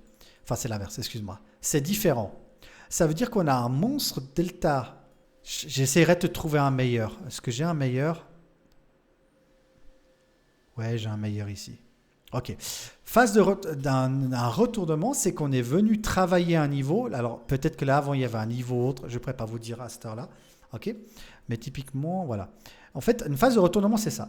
C'est qu'on a une impulsion haussière, hein, donc une impulsion haussière, et quand on arrive sur un niveau où là, on sait qu'il y a des vendeurs, hein, donc la VH, on a en fait le delta, on est en train de travailler ce niveau, donc on a des transactions sur ce niveau, comme on peut le voir, mais j'ai le delta qui est en train de diminuer. Ok. Et là, regardez, en live, vous voyez le market pressure comme il se retourne? Regardez que le market pressure se retourne. Et l'imbalance qui arrive, voilà. C'est-à-dire qu'ici, on a des vendeurs. Ok, qu'ici, on a des vendeurs. Et pour pouvoir prendre une position, pour que le retournement soit vraiment confirmé, il faut que la bougie suivante, hein, on ait vraiment une bougie, soit ici maintenant on a un delta baissier qui prouve vraiment qu'on a les vendeurs sont là, ou la prochaine bougie qui va venir avec un delta qui va clôturer en baisse avec un delta baissier. Okay, mais là on le voit, regardez, on voit les vendeurs ici. Okay, on voit les vendeurs. C'est le cas qui s'est produit ici. Ici on a eu une énorme bougie haussière, okay, et là on a eu pourtant une tentative de poussée de la part des acheteurs. On le voit, on a l'imbalance. Regardez, 458 d'imbalance. L'imbalance, c'est la liquidité, je vous rappelle. Donc ici, on a eu 458 frappes agressives des acheteurs, mais on n'est pas passé. Pourquoi? Parce que là, on a eu des ordres limites, order block, qui ont été posés pour aspirer ces frappes agressives. Et c'est ça que vous devez repérer. C'est ça que vous devez comprendre. Et c'est pour ça que c'est important de comprendre la bataille de marché. Parce que si vous comprenez, ouais, j'ai 458 d'imbalance, mais c'est normal que mon prix ne passe pas. C'est pas normal. C'est qu'il y a quelque chose qui se passe. Et dans votre tête, s'il y a quelque chose qui se passe, ok, qu'est-ce qui pourrait se passer? Absorption. On a parlé d'absorption, order block, etc. Okay, et à ce moment-là, votre cerveau, il doit tilter. Ah, ici, j'ai une absorption. Okay, j'ai une absorption, j'ai un order block, on peut les détecter différemment. Hein. J'ai une absorption, un order block, donc ici le marché, j'ai une zone de retournement. Et ça, c'est le delta qui permet de le voir. C'est important, bien sûr, c'est même très important, parce que si tu as un delta un imbalance ultra positive sur la mèche, la question que tu dois te poser, mais pourquoi c'est pas passé? Pose-toi juste une question. Pourquoi? Posez-vous toujours une question. Pourquoi ça ne passe pas? Pourquoi? Et quand vous comprendrez le pourquoi, et ben là vous trouverez le comment. Et quand vous avez le comment, vous dites ok, là j'ai une zone vendeur. Et vous comprenez où ils sont les types. Ok? On va prendre l'exemple de maintenant. Regardez. Hein? Exemple de maintenant, regardez. Pour vous, est-ce que c'est normal qu'avec à cette heure-là, 21h21, qu'avec une imbalance de 535, avec un delta positif, on ait une bougie qui est comme ça? Est-ce que c'est normal? Maintenant que vous posez la question, pourquoi on a cette bougie-là? Est-ce que c'est normal? Non, c'est pas normal. Mais pourquoi c'est pas normal? Parce qu'on a cet order block, parce qu'on a cette absorption. Et si vous comprenez ça, et c'est sur un niveau. Donc si vous l'avez sur votre niveau là, si vous l'aviez repéré là, ok? Parce que là on le voit, hein? Donc ça vous l'avez compris. Et là on peut faire un trade d'anticipation. Vous comprenez maintenant pourquoi comprendre la bataille de marché et pourquoi attendre le niveau et voir ce qui se passe au niveau va vous permettre de définir aussi la stratégie que vous allez prendre. Parce que là, pour l'instant, on n'est pas sur un trade qui respecte la stratégie 3 étoiles. Là, on peut être sur un trade d'anticipation. Ok? Un trade d'anticipation. Et où est-ce que j'irai chercher le prochain? Eh bien, sur le dernier plus haut, là, par exemple, ou sur le palier algorithmique, ou etc. Ça paraît clair comme ça. Vous allez me dire, putain, c'est super clair. Mais par contre, demain, devant les graphiques, vous serez les premiers à me dire, alors attendez, il a déjà dit quoi? Mais c'est ça votre job. C'est ça votre job et c'est ça que vous devez formater votre cerveau. Et ça prend du temps de formater votre cerveau à ça. Ok? Pas quand ça va, oui, tout est chaud, mais là, typiquement, si vous étiez en trade d'anticipation, hein, on rentrait à la clôture de la bougie directement, ça c'est la stratégie d'anticipation. Vous êtes là je suis en micro, excusez-moi, bah, vous êtes à 16,25, mais votre trade, il a des bonnes probabilités de partir. Hein? Très clairement. Ok? Puis on le voit ici. Et tout ça, il faut le comprendre. Et vous avez vu, je l'ai repéré, pas parce que c'est ma stratégie qui m'a dit, je l'ai repéré parce que j'ai vu la réaction quand on est arrivé là-dessus. Et je vous dis, regardez. Et j'ai vu la réaction des vendeurs et regardez comme ils vendent. Donc c'est ça. Là, on est plutôt dans un essoufflement avec une sorte de bloc. Regardez, c'est beau quand même de faire ça en live. Hein. Bref. Là, on est plus dans une stratégie d'essoufflement. Là, on a vraiment un endroit où ça se retourne. Hein, directement, on a l'apparition des résistances. Voilà, résistance 7200, 7200, zone psychologique, chiffre 0. Psychologie de marché, les chiffres 0, on vous le dit, hein, c'est des zones, c'est des supports des résistances. C'est pas pour rien qu'on vous le dit. C'est parce qu'on a des réactions qui sont pile dessus. Des réactions qui sont pile dessus. 7200, les 7100, etc. Tout ça, c'est des zones. Ok ? Donc, ça, c'est votre job de repérer. Ça, c'est vraiment votre job de repérer. Ensuite, au niveau... donc ça, c'est bon. Okay. Une fois que vous avez compris comment utiliser le delta avec le market pressure, regardez le market pressure. Et ça, quand je vois ça, alors que je suis en vente, ça me conforte dans mon trade. Là, du coup, ça me conforte dans mon trade. Regardez, 1427. Maintenant, c'est clair, il y a un truc. Maintenant, à nouveau, il faut se poser la question, très bien, c'est en train de descendre, c'est en train de respecter pour l'instant ce que ma bougie est en train de faire. Par contre, si maintenant ma bougie, elle remonte avec ce delta négatif et ce volume aussi haut, et puis elle clôture là, il faut vous demander, mais pourquoi elle clôture là? Ah, mais peut-être parce que là, du coup, j'ai des order blocks et j'ai les acheteurs qui reviennent, donc ils veulent percer là-haut. Donc mon trade, il est avorté. Ou je sécurise mon trade à break event. OK? Mais là, la bougie, elle respecte toute la logique de marché. On a une bougie baissière avec un haut volume, avec un beau delta. Et on a en plus de ça, on voit très clairement de l'imbalance vendeur. Donc on a vraiment des acheteurs, des vendeurs agressifs qui poussent sur ce niveau-là. On arrive sur un palier algorithmique, donc je sais que j'ai un ralentissement. Et du coup, j'ai une plus grande probabilité que mon mouvement va percer mon palier algorithmique pour aller chercher mon VPOC. Et du coup, ici, typiquement, on pourrait venir sécuriser soit agressivement à ce niveau-là, OK, ou ici. Et du coup, vous êtes déjà en gain, vous sécurisez votre trade. Et une fois que vous avez sécurisé votre trade, mais lâchez-moi cette souris. Regardez, lâchez-moi cette souris. Oui, non, non, oui, oui, vous me lâchez la souris. C'est bon. Vous avez sécurisé votre trade. Regardez. Regardez. Ça, c'est en live.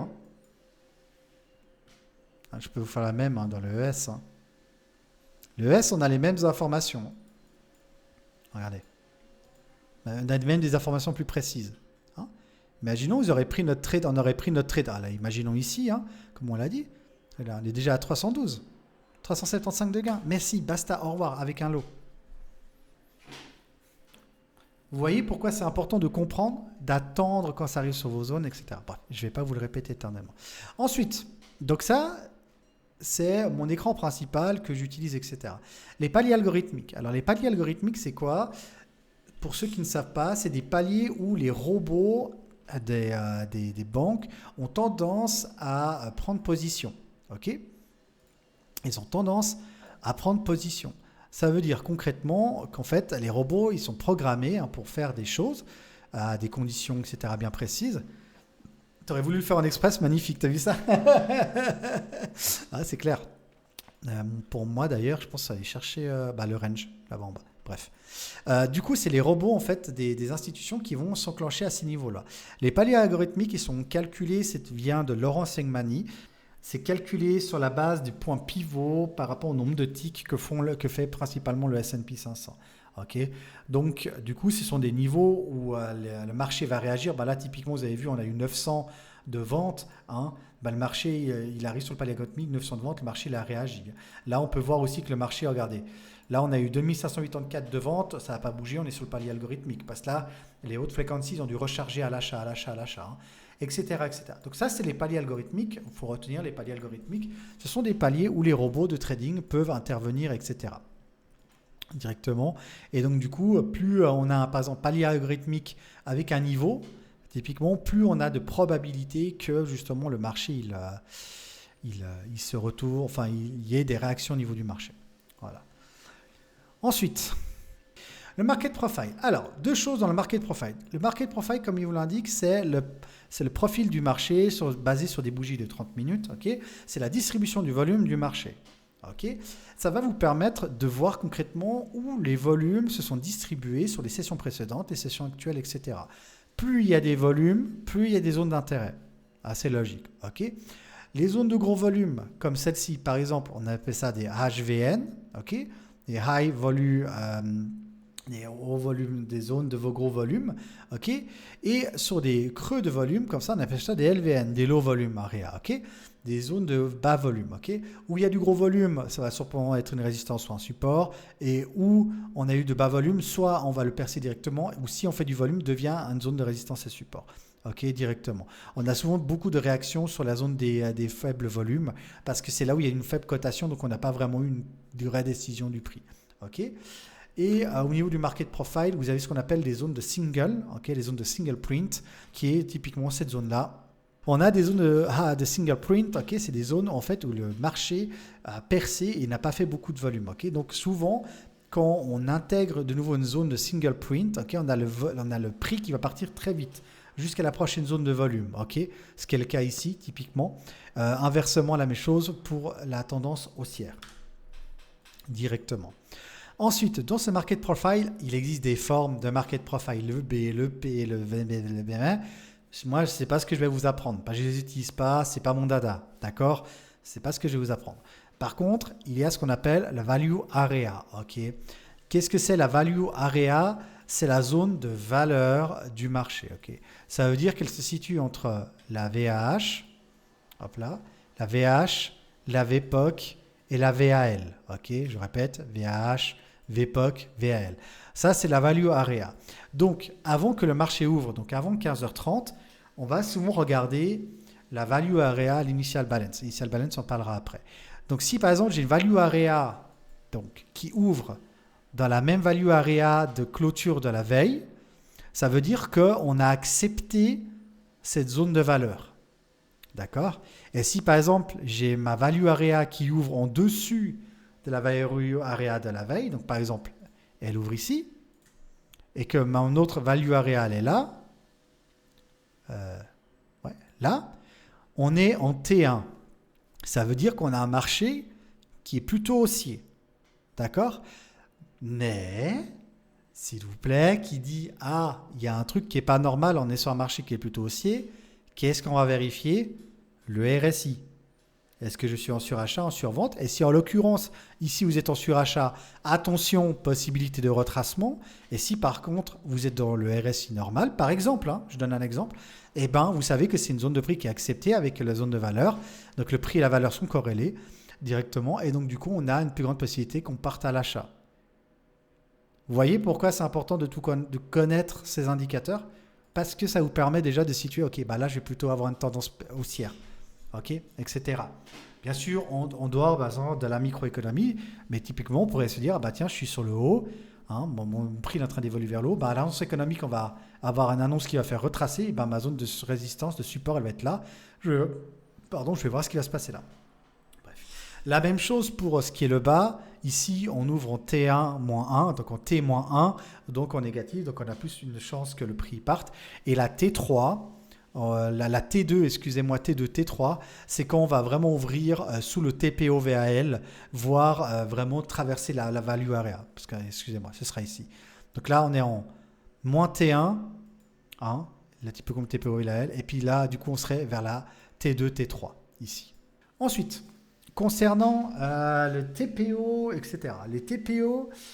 vous avez entendu de la VH, VAL, etc. Mais par contre, on a aussi les TPO-VAL, TPO-VH, TPO-POC. Okay, les TPO-VH, TPO-POC, c'est l'endroit où le prix est resté le plus longtemps et a eu le plus d'échanges, soit le plus haut, sur le prix moyen ou le plus bas. Okay, c'est pour ça qu'ils sont différents de la VAL, VH, VPOC. Parce que eux, c'est la valeur de la session actuelle. TPO-VH, c'est vraiment de la valeur de toute la journée entière. Ok. Donc c'est pour ça que c'est des zones aussi de forte résistance et de fort support. Et surtout, sur typiquement des niveaux de la veille. Des niveaux de la veille. Donc si je prends par exemple cet exemple-là, ici on peut voir qu'aujourd'hui on a eu un fort volume qui s'est échangé, donc on a une décision du marché, un fort volume qui s'est échangé sur le TPO-VH de la veille. Okay, donc à voir justement si c'était un pullback ou une reprise de la tendance haussière selon où on en était. La même chose pour le TPO-POC. Ici, on a le TPO-POC qui s'est formé. Le TPO-POC, vous voyez, de la veille, il est là. Le TPO-VL, on est venu quasiment mécher le TPO-POC de la veille. On peut le voir, il y en a une réaction haussière. Okay, donc, ces zones, elles sont à délimiter. Bien sûr, je ne vais pas délimiter toutes les zones de tous les jours autres. La première chose que je regarde, c'est je regarde déjà, est-ce que le jour avant, j'ai des zones? Si je n'ai pas des zones de jour avant, je vais chercher plus tard, etc. Et quand j'ai plus des zones en haut, de haut, des ATH, comme on dit, des zones d'ATH, je vais utiliser ce qu'on appelle un retracement, une extension de Fibonacci. Je vous montrerai après. OK? Et donc du coup, pour finir avec ce market profile, on l'associe avec les sessions, la session asiatique, et je regarde si j'ai une zone de double valeur, de connotation à double valeur, donc une zone de valeur renforcée. Hein, et donc du coup, je vais simplement la tracer et ça va me permettre vraiment d'avoir des grosses zones de support et de résistance qui sont bien plus valables que juste une moyenne mobile ou une VWAP. Donc ça fait partie de votre contexte. Hein. Bon, parfait. Alors regardez, est-ce qu'il n'est pas beau ce trade? Est-ce qu'il n'est pas beau ce trade? Oh, ça va toucher le TP. Allez, touche.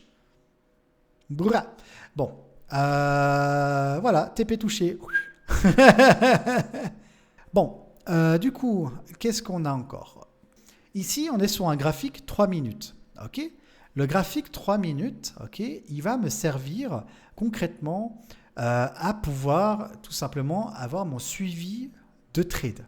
Ok, il va m'indiquer ma micro-tendance. Ok, en gros, comment il se profile? Sur ce graphique 3 minutes, vous allez me dire, oh, il y a tout ça. Non, je vous assure, il n'y a pas tout ça que j'utilise. Hein. D'ailleurs, il y a un truc qui est bizarre. Ouais. Je vais utiliser tout d'abord ce qu'on appelle les big trades.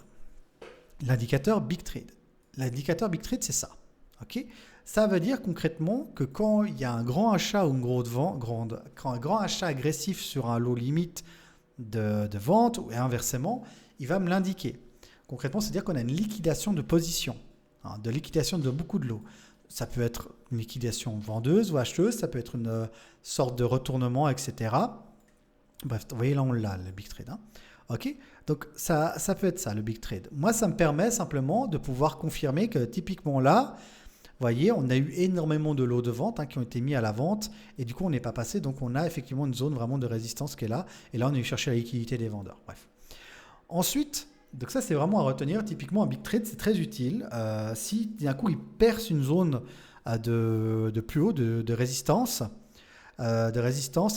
et du coup, on va suivre directement.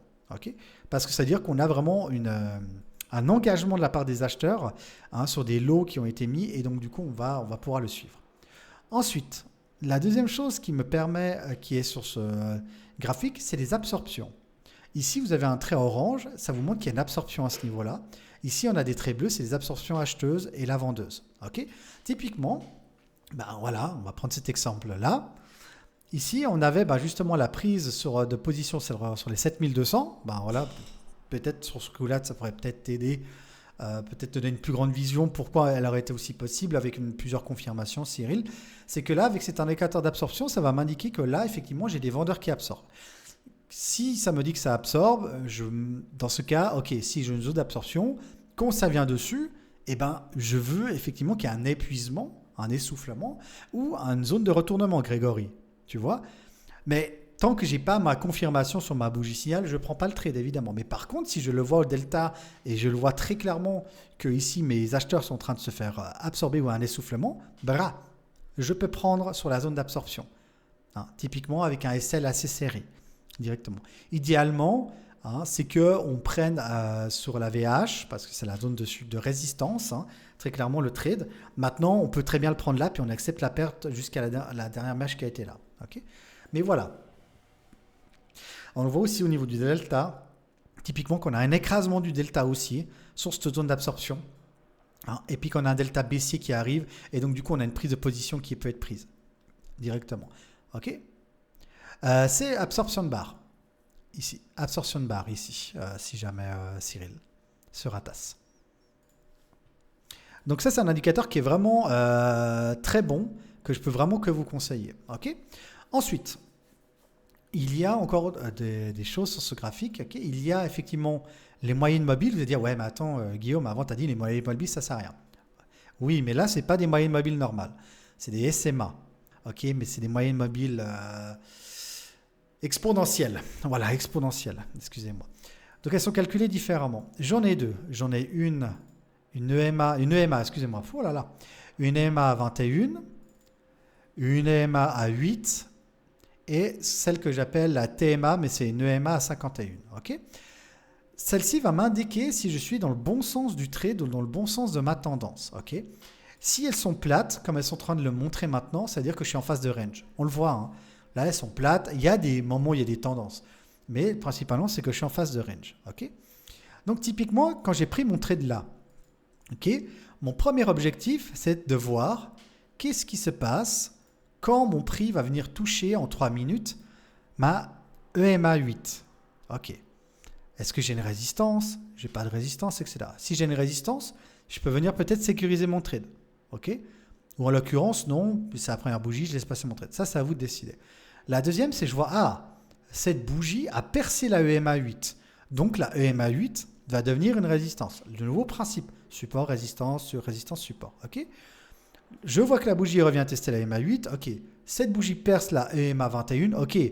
On perce la EMA 21. J'ai un vrai mouvement baissier qui se fait. Le big trade, on n'a pas clôturé dessous, c'est dommage. Mais j'ai un vrai mouvement qui se fait. Ok. Avec une petite zone d'absorption qui se fait là. Très bien. Je peux venir sécuriser peut-être en dessus ma EMA 8, mon trade. J'ai une tendance haussière, pas grave. Ok. Enfin, j'ai une tendance là. J'ai une bougie haussière, excusez-moi. J'ai une bougie haussière. Par contre, je vois qu'elle a rebondi sur ma zone d'absorption et que la EMA 8 a fait office de résistance. Je reste en position.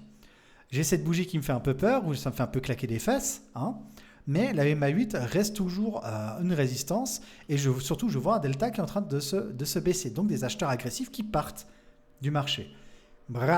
Ça va taper mon TP, j'ai un bon delta baissier, etc. Regardez, là typiquement ça aurait été une zone où on aurait dû arrêter le trade parce que sur cette bougie, écrasement du delta baissier, on n'a pas de delta baissier qui revient, donc bougie de retournement possible. Et là on a la confirmation.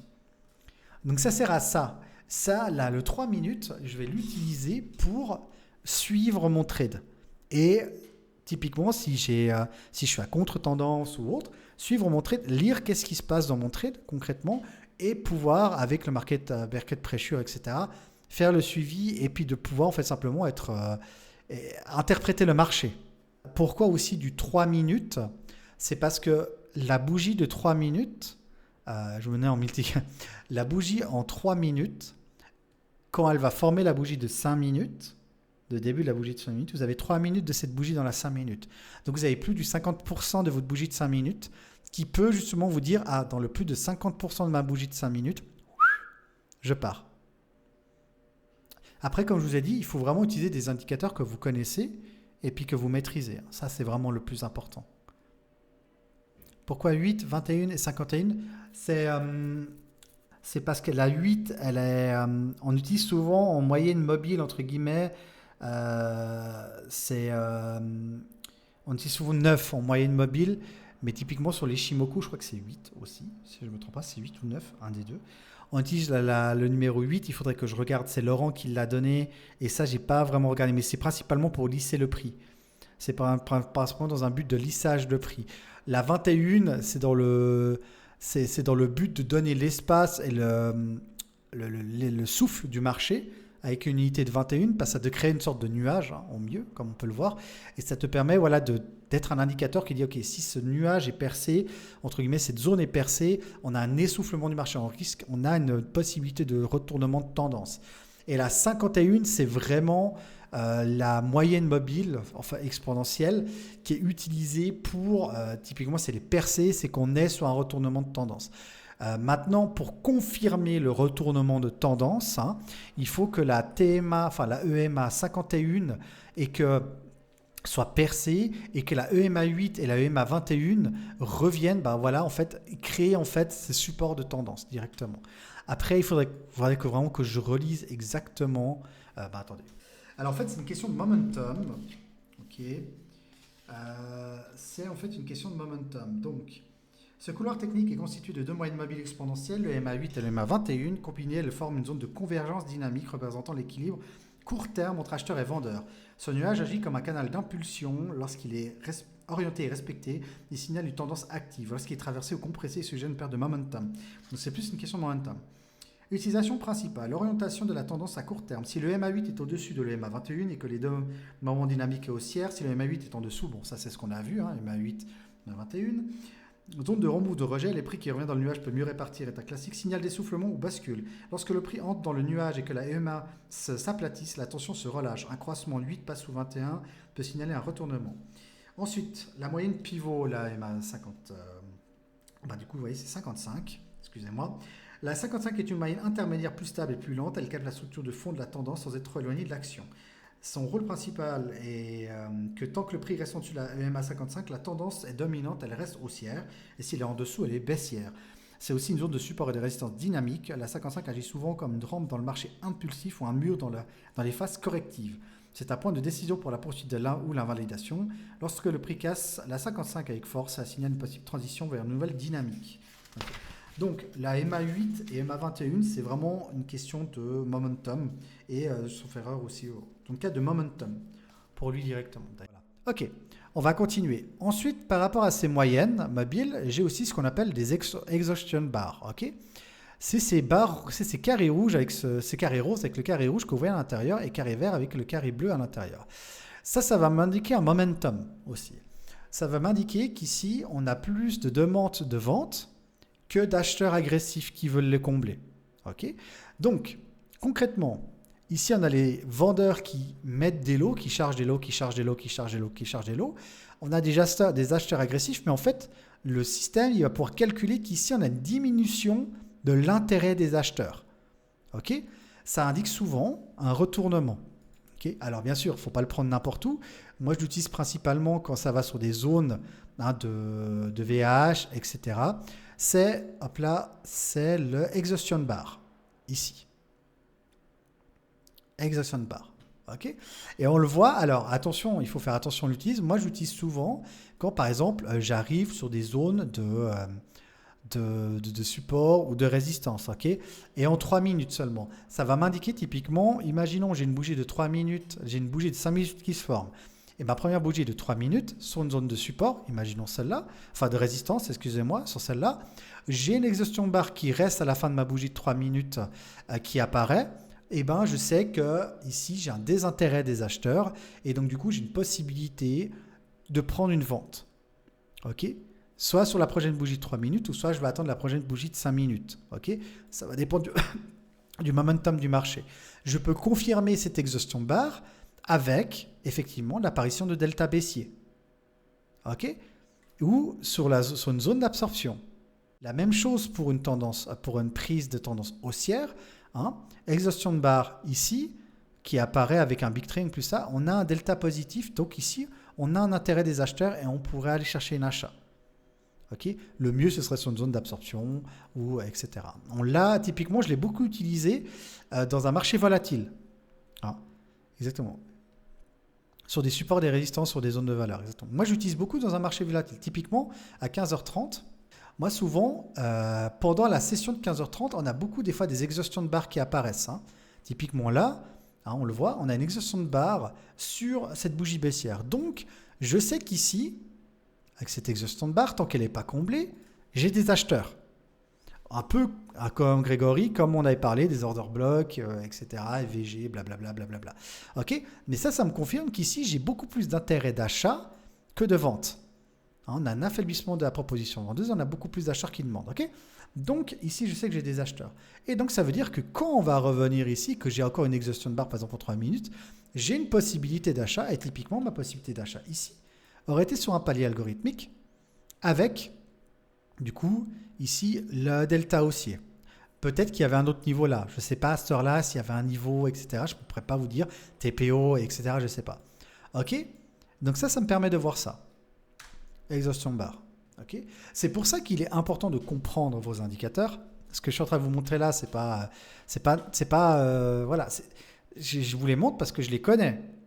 OK. Et ça fonctionne au niveau des indicateurs. Ça fonctionne. C'est juste que ces indicateurs, ils vont soit me permettre de me conforter dans ma prise de position par rapport à ma stratégie, d'accord, ou ils vont simplement m'indiquer quelque chose que je ne pourrais pas voir avec juste des indicateurs, des moyennes mobiles, etc. Et c'est ça qu'il faut que vous compreniez parmi tous ces indicateurs. Ces indicateurs sont là pour me conforter si je dois prendre une décision. Typiquement, si j'ai ma stratégie 3 étoiles qui a l'air de se mettre en place, là, elle est bien mise en place, si j'ai une exhaustion barre là, sur ma bougie signal, la prochaine bougie, ça va me conforter de prendre cette position. Et puis inversement pour la vente. OK ? Est-ce que vous comprenez ? C'est toujours une accumulation. Alors, il n'y a pas besoin d'accumuler beaucoup, mais c'est toujours une accumulation pour interpréter le marché. Et c'est ce que je vous disais, c'est de comprendre le combat acheteur-vendeur qui se passe sous vos yeux. Et ces indicateurs, ils vous permettent de le comprendre. Ok, c'est pas juste un indicateur qui dit là il y a une divergence, il faut vendre. Non, c'est et Guillaume ou qu'importe. Hein, et là, il y a quelque chose qui se passe. Je t'indique quelque chose, tu dois l'interpréter, tu dois le comprendre. Et pourquoi? Et c'est ça la puissance de l'order flow et c'est ça la puissance de ces indicateurs que moi j'utilise. Après, vous pouvez mettre d'autres indicateurs, il n'y a pas de souci. Mais en tout cas, ceux-là, moi je vous dis, ça fonctionne relativement très bien. À ce niveau-là, vous pouvez. Donc voilà. OK? Hein, bon, voilà, vous voyez, notre trade dans le RTP, puis là, on se refait sortir, pas de problème. Bon. Ça, on voit le retournement ici. Hein. On voit le retournement. Bougie de retournement, delta baissier, mais pourquoi on clôture en dessus? Absorption des vendeurs, les vendeurs qui s'enlèvent, apparition des acheteurs, ils se barrent. Bref, voilà. Ensuite, on a le heatmap. Donc, le heatmap, on en a discuté. Vous vous souvenez qu'on a discuté de savoir si on avait un vrai breakout ou un fake breakout. Bon, on va regarder ça sur le heatmap. Ok. Donc, comme on a dit au niveau, voilà, comme on a dit au niveau du fake ou du vrai breakout, du fake breakout, hein, on a dit que quand on voulait casser, quand vous donnez une impulsion, on avait besoin de beaucoup de volume. Ok, beaucoup de volume. Et du coup, quand on revenait dessus, on voulait avoir une diminution du volume parce qu'il y a un désintérêt ou, en l'occurrence, on peut aussi avoir une apparition du volume de la part des acheteurs. Ok. Là, typiquement, ça, c'est une impulsion qui est due, je pense, entre toute franchise, qui est due, à mon avis, à une annonce. Dites-moi si je me trompe, mais pour moi, qui est due plutôt à une annonce, à mon avis, à ce niveau-là. Ok. Donc, voilà. Fort volume, tentative de cassage, voilà. Tentative de cassage avec du fort volume, ok. On réintègre sur cette bougie, et quand on revient là, hein, on réintègre sur cette bougie là, donc on tente de passer, on a beaucoup de volume qui arrive avec le delta baissier, on absorbe, on revient, ok, on réintègre ici cette zone et là on a, vous voyez, du volume, pardon, excusez-moi, on a vraiment que du faible volume après sur cette zone, donc on a un désintérêt de la part des acheteurs, ok. Puis après là on a de l'absorption. Mais ce serait à peu près ce mouvement-là. Je suis désolé, j'ai pas mieux. Bref, le heatmap vous permet de voir ça. Okay, donc, par exemple, maintenant, vous voyez, le heatmap, là, il permet de voir concrètement qu'ici, on a un grand intérêt de défendre cette zone. Et pour savoir qui c'est qui a défendu cette zone ou pas, eh ben, on va passer à l'autre graphique. Et c'est le dernier graphique que je vous montre. Promis, j'arrête de vous prendre la tête. Ce graphique-là, qui pour moi, il est Gucci, ça me permet de voir concrètement est-ce que c'est les acheteurs et les vendeurs qui ont gagné et où est-ce qu'on est positionné directement. Donc, je rappelle, ce graphique, c'est très simple. C'est la même chose que le footprint. Simplement, vous allez pouvoir voir par niveau de prix qui c'est qui a gagné au niveau des transactions. En bleu, les acheteurs, en rouge, les vendeurs. Donc, typiquement, sur notre zone ici, où on a pris notre trade, Cyril, voilà, typiquement, sur cette zone, en plus de l'absorption, etc., qu'est-ce qui aurait pu confirmer que du coup on avait une réelle absorption et un réel order block, c'est qu'ici j'ai plus de 2000, 3000 entre guillemets tentatives d'achat, hein. On voit ici 3000, même plus tentatives d'achat sur les 7200 sur la zone psychologique. Je vois que ça a été repoussé par les vendeurs parce que normalement ici ça devrait passer, très concrètement si on a 3000 etc. Donc je vois que ça a été repoussé par les vendeurs. J'ai vraiment un order block ou zone d'absorption, Grégory aussi. Et donc, du coup, on clôture sous ces acheteurs qui sont emprisonnés en haut. Et là, on vend ces positions. Donc, effectivement, j'ai des vendeurs qui ont été plus forts. Et là, j'ai un mouvement de retournement. Okay, on peut aussi le voir au niveau du delta. Ici, j'ai les volumes. J'ai les sessions delta et les volumes. Très clairement. Je vois qu'ici, j'ai 11 000 de volume avec un delta de 458. Okay, et je ne passe pas. Je ne passe pas. Okay, et là, tout d'un coup, j'ai 8K de volume qui revient avec un delta négatif avec des acheteurs qui sont là-haut. Ça veut clairement dire que les acheteurs se sont fait absorber. Et en plus, ça, on avait la réaction du market pressure. Et du coup, on avait une bougie signal d'anticipation d'essoufflement. Et on pouvait rentrer à la vente on avait dit, sauf erreur, jusqu'à la VPOC qui était située par ici, qui a bougé maintenant directement. Et on peut le voir ici de nouveau au niveau de l'achat. Ici, j'ai eu un delta négatif avec 9000 de volume, qui est quand même assez conséquent. Et on voit que les acheteurs agressifs, ils ont gagné contre les vendeurs, qui ont été ici, le P aussi de ma bougie. Et du coup, j'ai le prix qui remonte, donc j'ai une absorption, le prix qui remonte. Et ça, ce serait pour une stratégie, par exemple, d'essoufflement, mais pas de retournement. Ensuite, Au niveau de la stratégie 2 étoiles, 3 étoiles. Bon, je vais vous expliquer vite fait. La stratégie 3 étoiles, en quoi ça consiste? La stratégie en 3 étoiles, donc on a identifié nos zones de support, de résistance, blablabla, blablabla, etc. Et donc du coup, pour prendre par exemple un achat. Alors, il faut prendre un truc en compte dans le trading. Une vente va plus rapidement qu'un achat. Un achat va moins rapidement qu'une vente parce qu'un achat va souvent faire une vague, un essoufflement de marché pour pouvoir prendre une tendance. Okay, pour reprendre sa tendance. Une vente va souvent plus rapidement, un short va plus rapidement parce que c'est un mouvement de foule.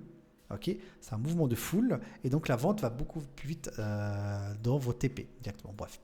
Au niveau de l'achat, au niveau de la stratégie REIN, il y a déjà plusieurs conditions. Un, on a travaillé une zone de support qui est relativement, par exemple, on prend un exemple ici sur la VAL. Okay. Deux, on a une bougie haussière qui clôture en dessus de son POC. Le POC d'une bougie, qu'est-ce que c'est? C'est où il y a le plus eu de transactions au sein de la bougie de 5 minutes. Ok. Donc, ça clôture au-dessus. Ok, ça valide. Deuxièmement, j'ai un fort volume avec un delta haussier. Ok. Et idéalement, un delta plus haut que la moyenne. 606, on a un delta qui est plus haut que la moyenne. Donc, j'ai toutes les conditions réunies pour prendre un achat. Je mets un ordre limite en dessus ou en dessous, ça dépend de vos trucs, mais moi je vais souvent en dessus. Et je mets mon SL sur le plus bas de la bougie ou le plus bas de la bougie précédente selon la volatilité et le risque que vous avez décidé. Typiquement, micro, vous pouvez prendre, la plupart du temps, c'est le plus bas de la bougie signal, qui est juste ici. Donc ça, c'est notre bougie signal.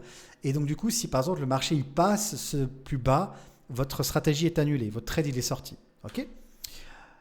Le marché, du coup, le principe du jeu, c'est le marché, il vient déclencher votre ordre limite, qui est là. Et du coup, après, vous partez avec votre TP sur les prochaines zones. Typiquement, là, il y avait l'open cash. Et si vous étiez enclenché ici et vous visiez l'open cash, avec un lot en mini, vous étiez à 525. Okay, ça, c'est la stratégie 3 étoiles. La stratégie 2 étoiles consiste à rentrer avant la clôture de la bougie en utilisant justement ces bougies de 3 minutes. Okay, avec l'exhaust. Donc, je vous l'ai montré avant. Imaginons que ici, j'ai un delta baissier, donc ça ne respecte pas la base de ma stratégie. Ok, mais en 3 minutes, ok, parce que là, excusez-moi, je suis un peu fatigué. Imaginons qu'ici, on arrive sur cette zone de support, on la travaille de nouveau, ça reste la même chose.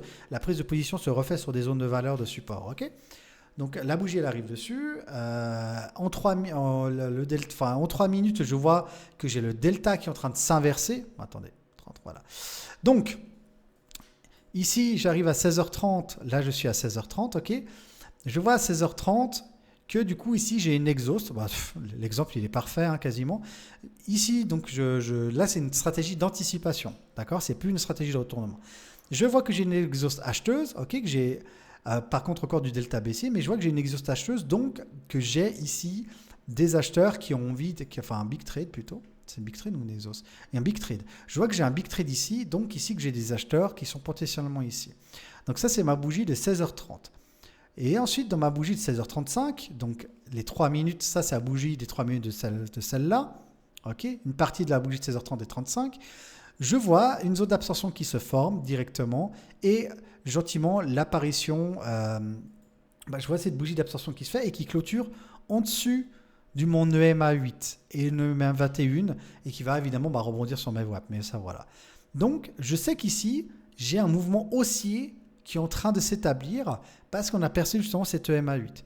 Donc, je pourrais rentrer au marché sur la formation de cette bougie 3 minutes qui revient tester par exemple cette zone d'absorption ici. Je pourrais rentrer, qui perce la EMA 21 et EMA 8.